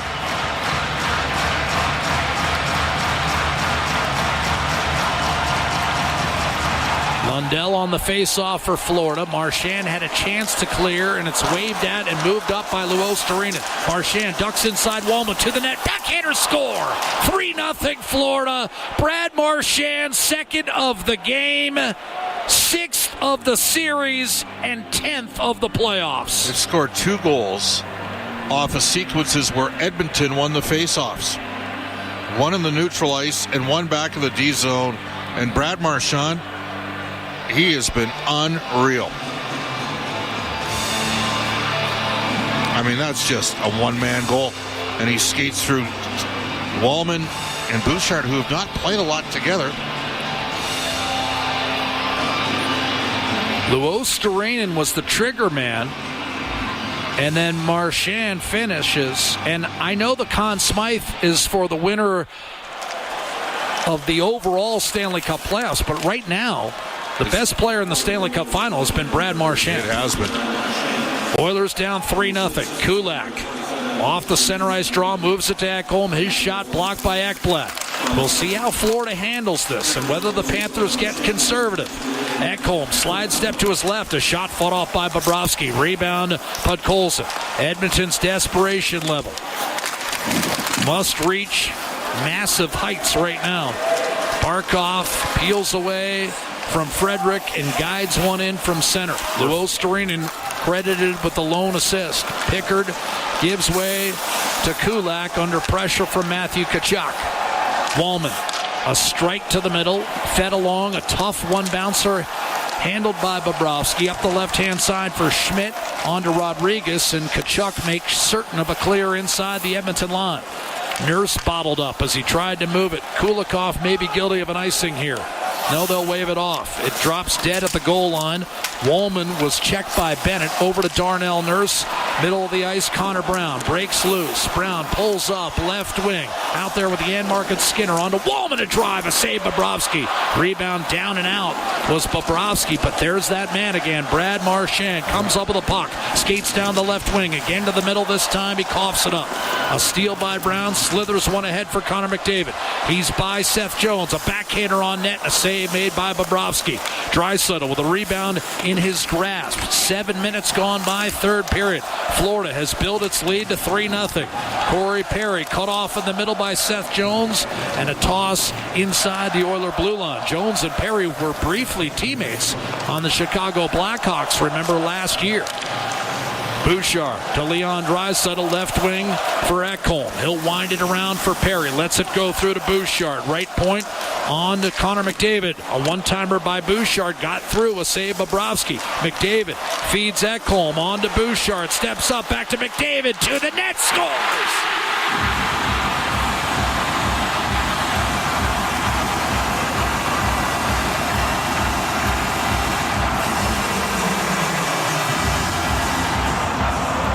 Told you before the game, Connor McDavid has never gone an entire series without at least one goal. Kept it alive for Ekholm, got back up, received a pass from Bouchard, and faked Bobrovsky out of his equipment to score to pull Edmonton within 3-1, and still 12 and a half minutes remain. All it took was Edmonton to make about 6 great passes on the play. Starting with McDavid off balance. Bouchard and Ekholm will draw the assists on McDavid's 7th goal of the playoffs and his 33rd point. His first goal of this series, and we've got a hockey game. 3-1 Florida. Still 12 and a half remaining. Draisaitl on for a face-off against Alexander Barkov, and he won it, pulled it back. Well, the Oilers pulled themselves out of a 3-0 hole on Thursday night in Florida. 40 minutes were left in that game. When McDavid scored, 12 and a half remained in this one. McDavid's back on the ice with Draisaitl, swooping at center, dropping it off for Bouchard. Florida defends the line. Arvidsson breaks loose a drive, and that missed high glove. Rebound Ekholm. He fired, and that was blocked and sails out of play into the Florida bench. 12:08 remaining third period. Crowd is alive. Game 5 remains very much within striking distance. The Florida Panthers, defending Stanley Cup champions 3. The Edmonton Oilers 1. And this is Ford Dealers NHL Hockey. Our live coverage of Game 5 continues in just a moment. The Oilers Radio Network. RS Breakers and Controls, Canada's leader in new, used, tested, and obsolete circuit breakers, MCC buckets, bus plugs, and switches. They have everything you need to maintain your aging electrical infrastructure, ensuring it operates as good as new. Their 24/7 emergency response gets you back up and running quickly, saving valuable time and money. Minimal generators or modifications needed, and like-for-like replacements mean no special inspections. Don't replace, repair your legacy equipment with RS. Visit rsbreakers.com. Businesses deserve the best protection against cyber threats. Alltech offers state-of-the-art IT and cybersecurity solutions to safeguard digital assets. The team of experts at Alltech are dedicated to providing the highest level of security, ensuring that data remains safe and operations are seamless. With Alltech, businesses can focus on growth while the rest is handled. From advanced threat detection to comprehensive data security, Alltech has it covered. Choose Alltech for reliable and effective cybersecurity. Visit alt-tech.ca now to learn more. Hockey season is back. And so are the deals at Boston Pizza.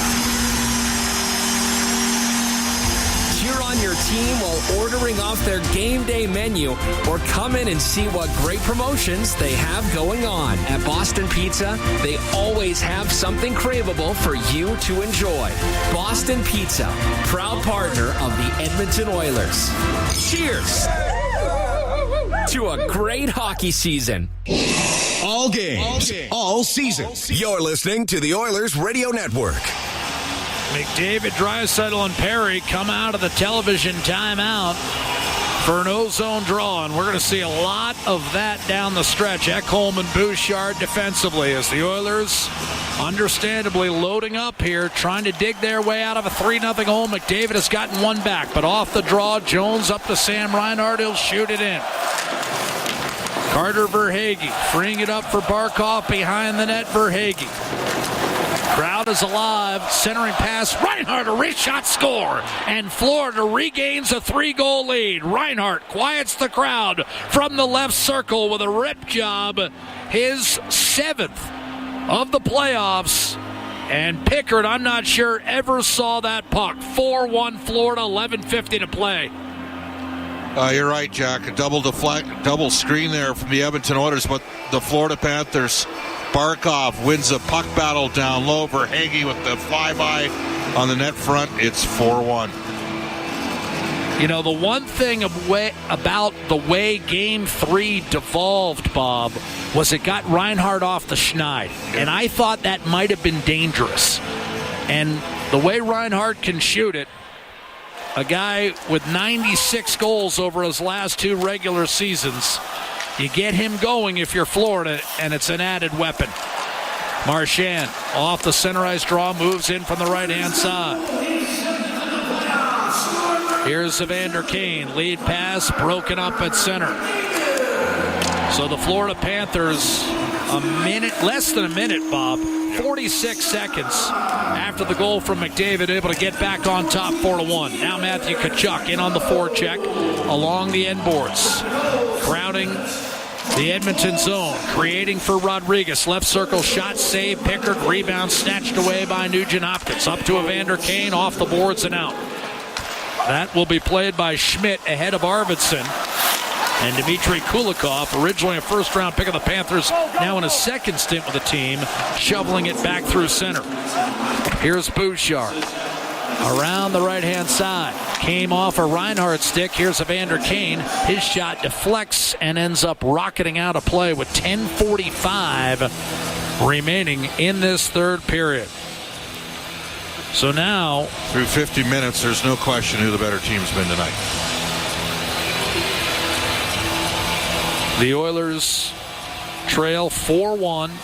And Brad Marchand's been the best player in this series. And that's saying something, because Bennett's been pretty good too, Jock. And Draisaitl has 2 overtime winners. Yes. So it is saying something. Shoveled out. Played up the right-hand side by Bouchard, who seemingly has not come off the ice here in the third period. Seth Jones with a turnover. Connor Brown a steal in the right corner. 10.5 to go. Here's Jeff Skinner. Cross-ice pass, tipped. Jake Wallman, crowded by Nico Mikkola. Reinhardt off balance, and it's Carter Verhaeghe chipping and charging in. Taken away by Bouchard, and he'll pull up behind his own net. Midway point of the third period, crowd desperately urging the Oilers on. But that goal by Reinhardt could be a backbreaker. Edmonton has been so resilient, they'll have to summon just about everything. Draisaitl to Darnell Nurse. McDavid at his pocket pick by Luo Sturinen. It was, Bob has mentioned, part of that third line for Florida that's been so devastating to Edmonton's chances in this series. They're deeper at forward than Edmonton, especially with no Zach Hyman. And that's saying something, considering Edmonton's had 14 forwards get on the board in the Stanley Cup playoffs. As Bob mentioned, no Hyman for this series. Here's Ekblad. He was hurt in Game 4 of the Dallas series. Oilers were able to close out the Stars, but now they're 9 minutes away from facing elimination on Tuesday night. Evan Rodriguez lodging the puck along the end boards in the Edmonton zone. That's effective by Rodriguez, just draining clock, knowing the situation, forcing Nurse to finally pry it loose and regroup as Edmonton makes another change, and Florida gets McDavid and Draisaitl off the ice. Nurse on to Adam Henrique. Poke checked away by Seth Jones and funneled back in by Gadjevich. Calvin Pickard will send it up the right-hand boards. Shots on goal 18-16 in favor of Florida. Jabbed in and a good play by Podkolzin, but Florida able to turn it back over a leaping Frederick, and Jake Wallman has to reset back inside the Edmonton line. Henrique slugs it back down low. Bobrovsky takes a peek. Kulikov to Gadjevich. Turns and fires a lateral over to A.J. Greer. He staggers his way to the red line. They'll give it to him as he drives it behind the Edmonton net. Pickard to Wallman. Launch back through the middle. Verhaeghe picks it off. Gustav Forsling slams it back in for Florida. Around the boards, Nugent Hopkins couldn't control. Rifled back behind the net by Verhaeghe, and more time lost. Kulak, lead pass, punch forward. Ekblad has it in his feet, flips it towards center, and Edmonton must regroup at its own blue line. Arvidsson shrugs off a check from Reinhardt. Boy, that was a big goal by Reinhardt. 46 seconds after Edmonton got this crowd engaged and pulled within 3-1. Reinhardt has made it 4-1 as Bouchard races in. High slot, Nugent Hopkins tried to slither one down low to Evander Kane. Ekblad broke it up, and now Forsling with a steal in the middle of the ice onto Luo Sturinen, who wisely just hoists it behind the Edmonton defense. 7.5 minutes remaining. Brad Marchand, who has scored twice in this game, unable to keep the puck in the zone, but Kane promptly gave it away to Lundell, and it's fired back in. And now Florida's in a real rhythm defensively, Bob. It's possible to get into a rhythm defensively as well as offensively. Wow. And the Panthers are one-handing pucks back through the middle and frustrating Edmonton and forcing the Oilers to go between 175 and 200 feet to beat them. Draisaitl, McDavid, cross ice, carried in by Wallman. No trip on the play. Mikkola up the right-hand side, did not get it out. Tkachuk, and it's nudged just far enough for a pickup for Rodriguez. He took a punishing hit from Jeff Skinner, got it in deep. Now Sam Reinhart tied up in the corner. Wallman breaks away from traffic. As Bob mentioned early on in this game, Florida as good as it can play right now. Kulak a drive wide. Draisaitl couldn't get to the rebound. Snagged by Reinhart and forced back through the middle. Another reset for Edmonton. Bouchard in his own zone. And now we're down to 6:25 left on the clock. Bouchard up the left-hand side. Janmark for a moment had a step. Turned it over. A clear by Ekblad ahead to Gadjevich. And Florida in such a rhythm that they'll go ahead and roll out that fourth line with 6 minutes to go in the third period of a must-win for Florida. The Panthers looking to seize home ice advantage for the second time in this series. Nurse, lead pass too far. That's an icing call as Kulikov got ahead of Matthias Janmark, and now 5:58 remain in the third period, and Florida leads 4-1. And the Panthers, the defending Stanley Cup champions, are less than 6 minutes away from having a chance to repeat on Tuesday night. This is exactly what happened to the Toronto Maple Leafs in Game 5 of that second-round series. 100%. This guy's a great road team.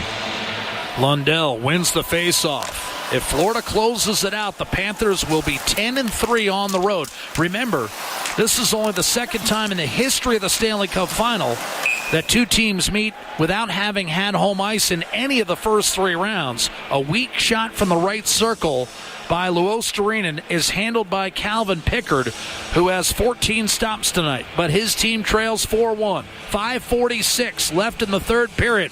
Edmonton will need one last push.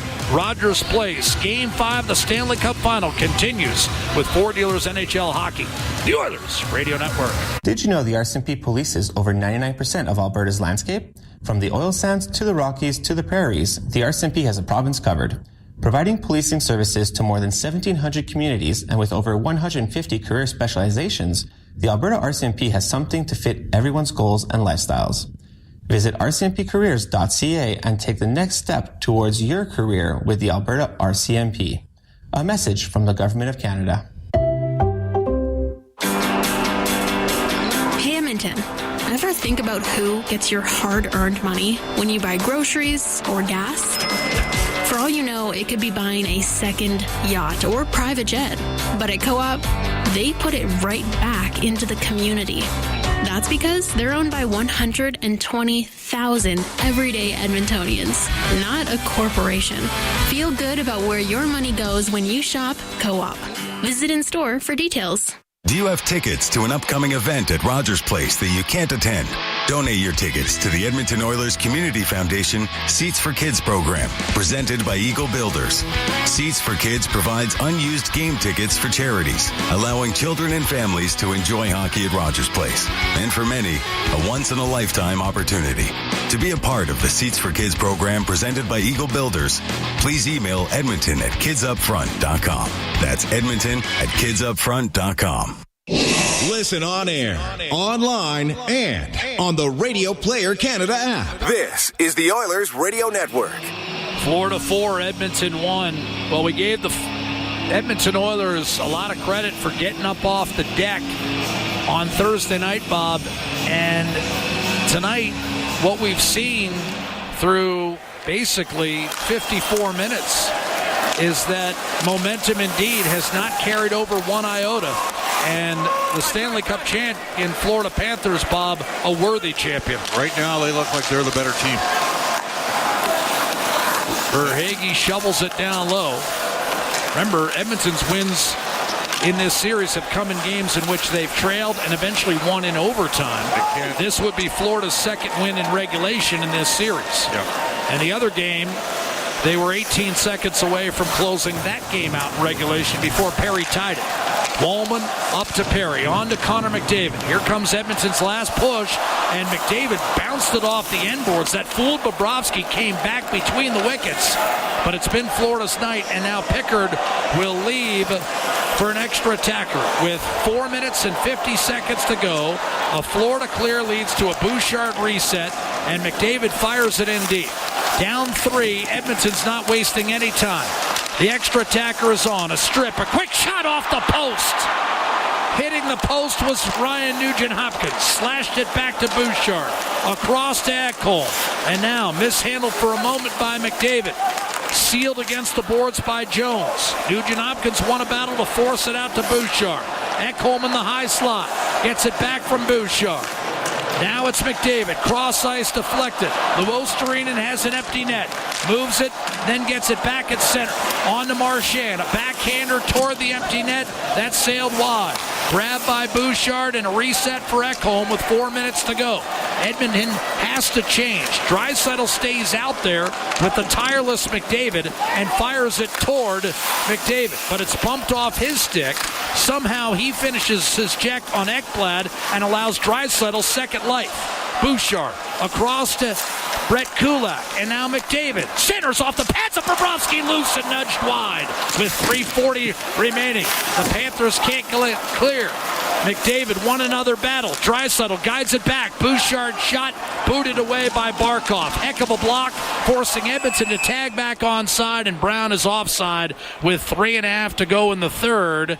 And now, with a neutral zone face-off, let's see if Pickard returns to the pipes. It looks as though he will, but first we have to take a timeout. 3 minutes, 30 seconds to go. Game 5 of the Stanley Cup Final. Florida seemingly in control, but getting a friendly post as Nugent-Hopkins draws iron.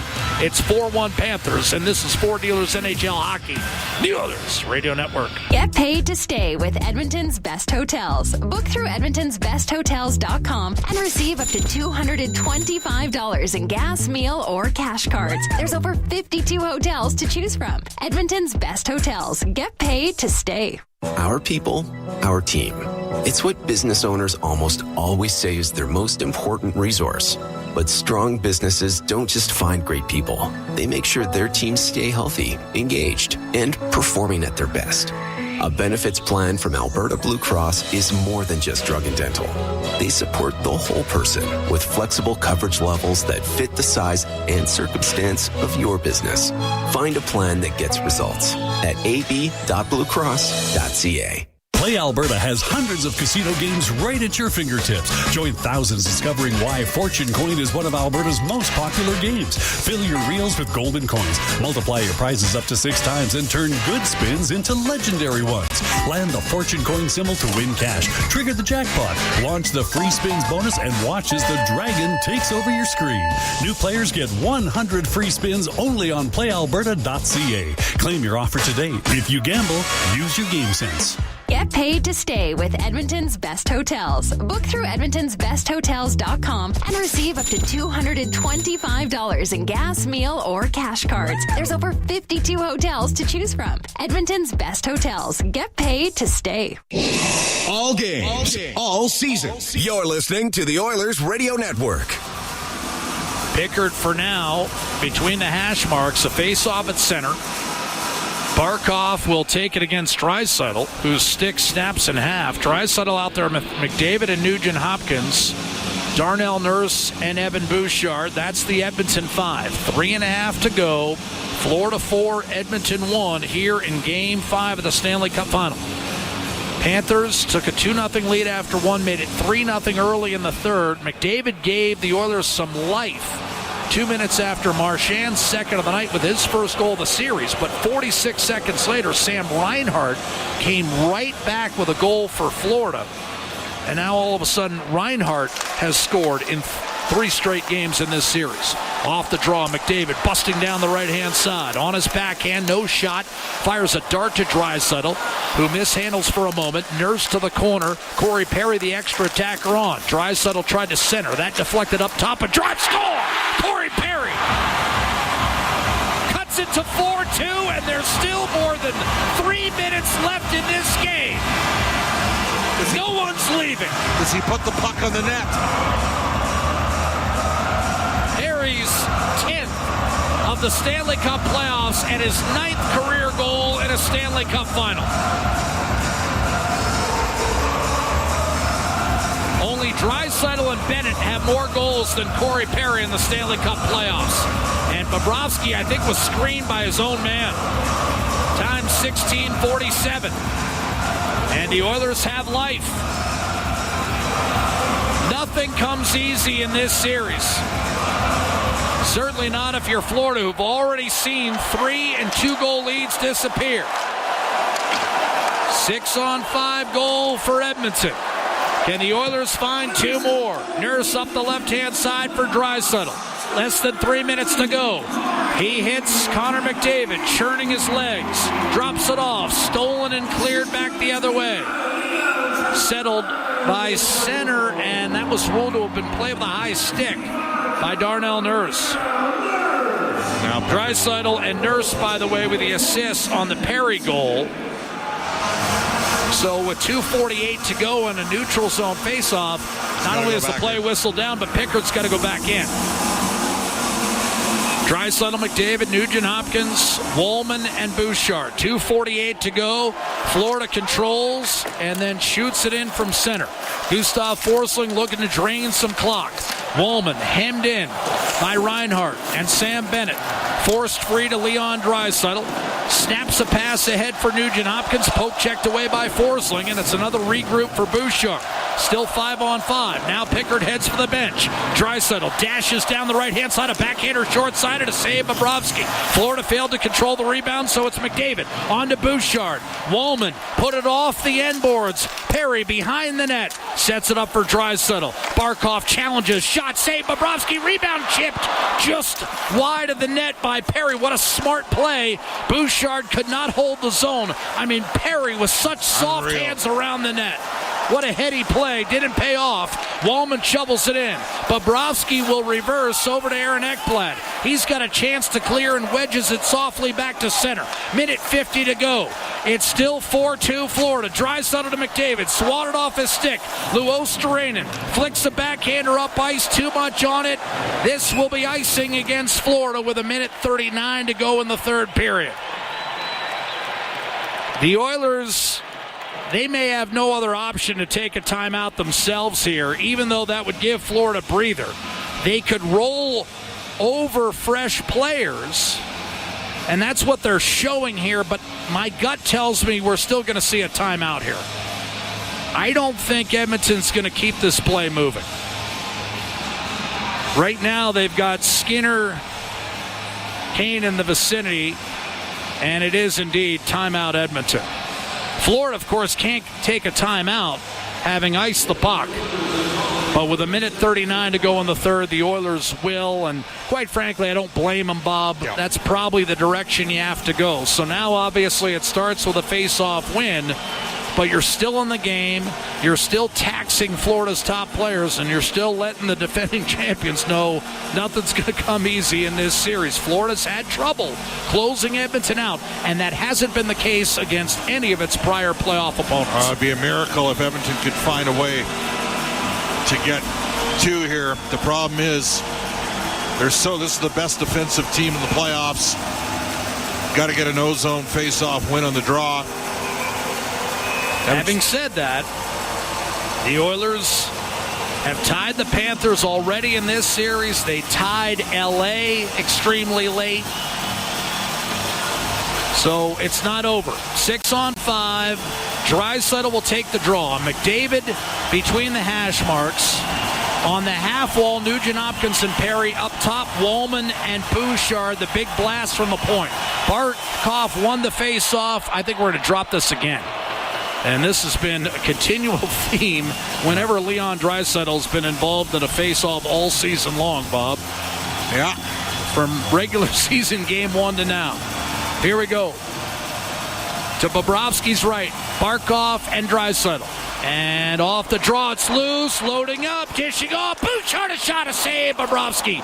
Rebound eludes Draisaitl. Ekholm will keep it down low. McDavid could not bat it down. Luostarinen didn't get it clear. Forsling gave it away. Nugent Hopkins shot Draisaitl. Lunging save, Bobrovsky. Rebound. Panthers fire it down the ice. Bullseye. Empty netter. And that will put Edmonton away and leave Florida just 1 win shy of a back-to-back Stanley Cup situation. Eetu Luostarinen puts it away with an empty netter from about 170 feet. 5-2.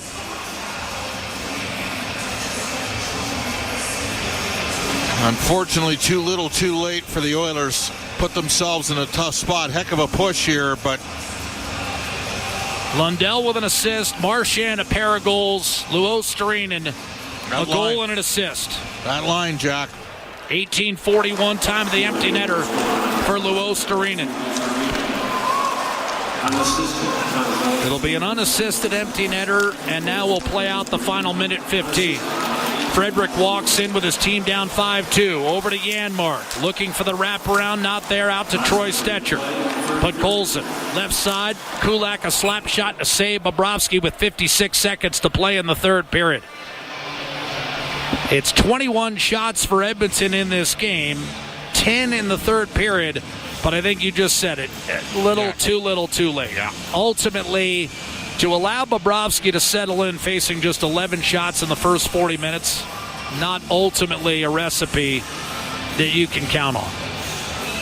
Janmark face off against Evan Rodriguez. And the Florida Panthers are one win away from a second consecutive Stanley Cup, which would, of course, match the feat by Tampa in 20 and 21 when they beat Dallas and Montreal to win back-to-back Stanley Cups before losing their third appearance in the final in 6 games to Colorado. And that was an unreal Colorado team.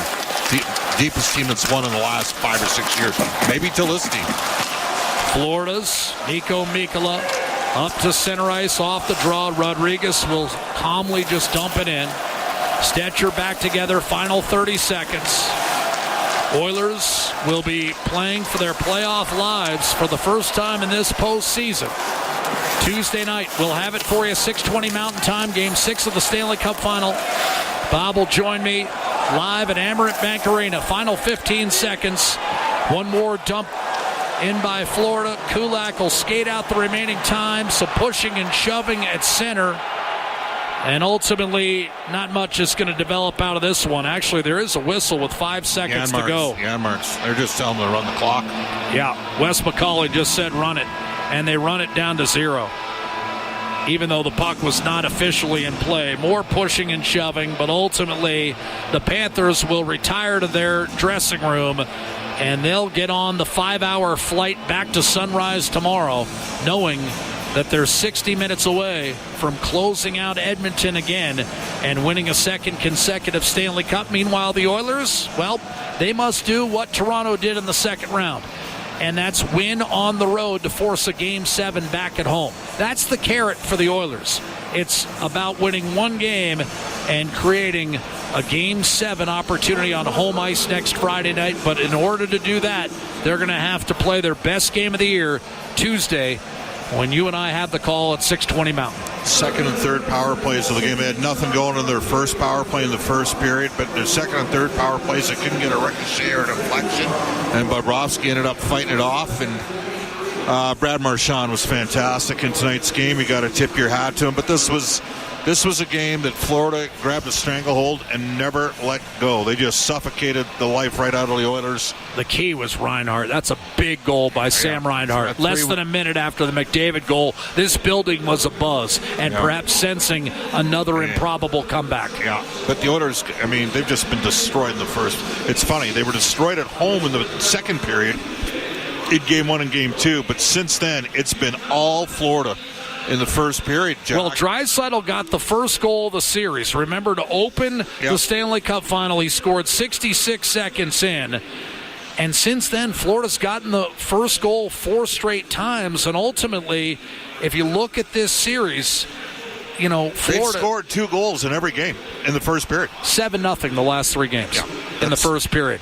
Now, they've gotten a win in that mix, so that's huge to keep the series alive, but they're going to have to play a much better first period, start on time Tuesday night. You know, to me it looked like the Oilers lacked energy, and why do you think that is? Well, they skated a lot down in Florida, and we had this. Do you think they skated more? I mean, I saw the Panthers on the ice just the amount of time. I'm not going to say. Well, I think Florida's got more depth without The Oilers are top-heavy with McDavid, Draisaitl, Nugent Hopkins, and Hyman. Then they mix and match. I will tell you right now, I'm making 2 changes right here, right now for game number 6. Stuart Skinner's going to start game 6. That's a given. Skinner's going to start. And that's no knock on Pickard. It's just a fact. When you look at, ultimately, with your season on the line, you probably got to go to your number 1 guy. And I think the Oilers, the one thing we've seen with Kasperi Kapanen is when he comes out of the lineup, he's better when he goes back in. He doesn't a lot of speed and loves to hit. And they need speed right now. I would have Kapanen in the lineup for, Kapanen in for Arvidsson. But the Oilers, it goes without saying. It's do or die. You got to play your best game. And again, tonight was Florida's night. They were simply just better. What about Klingberg? Is he an option in terms of transitioning the puck to the forwards, or do you think Florida's too heavy for that matchup to be a favorable one if you're Edmonton? Yeah.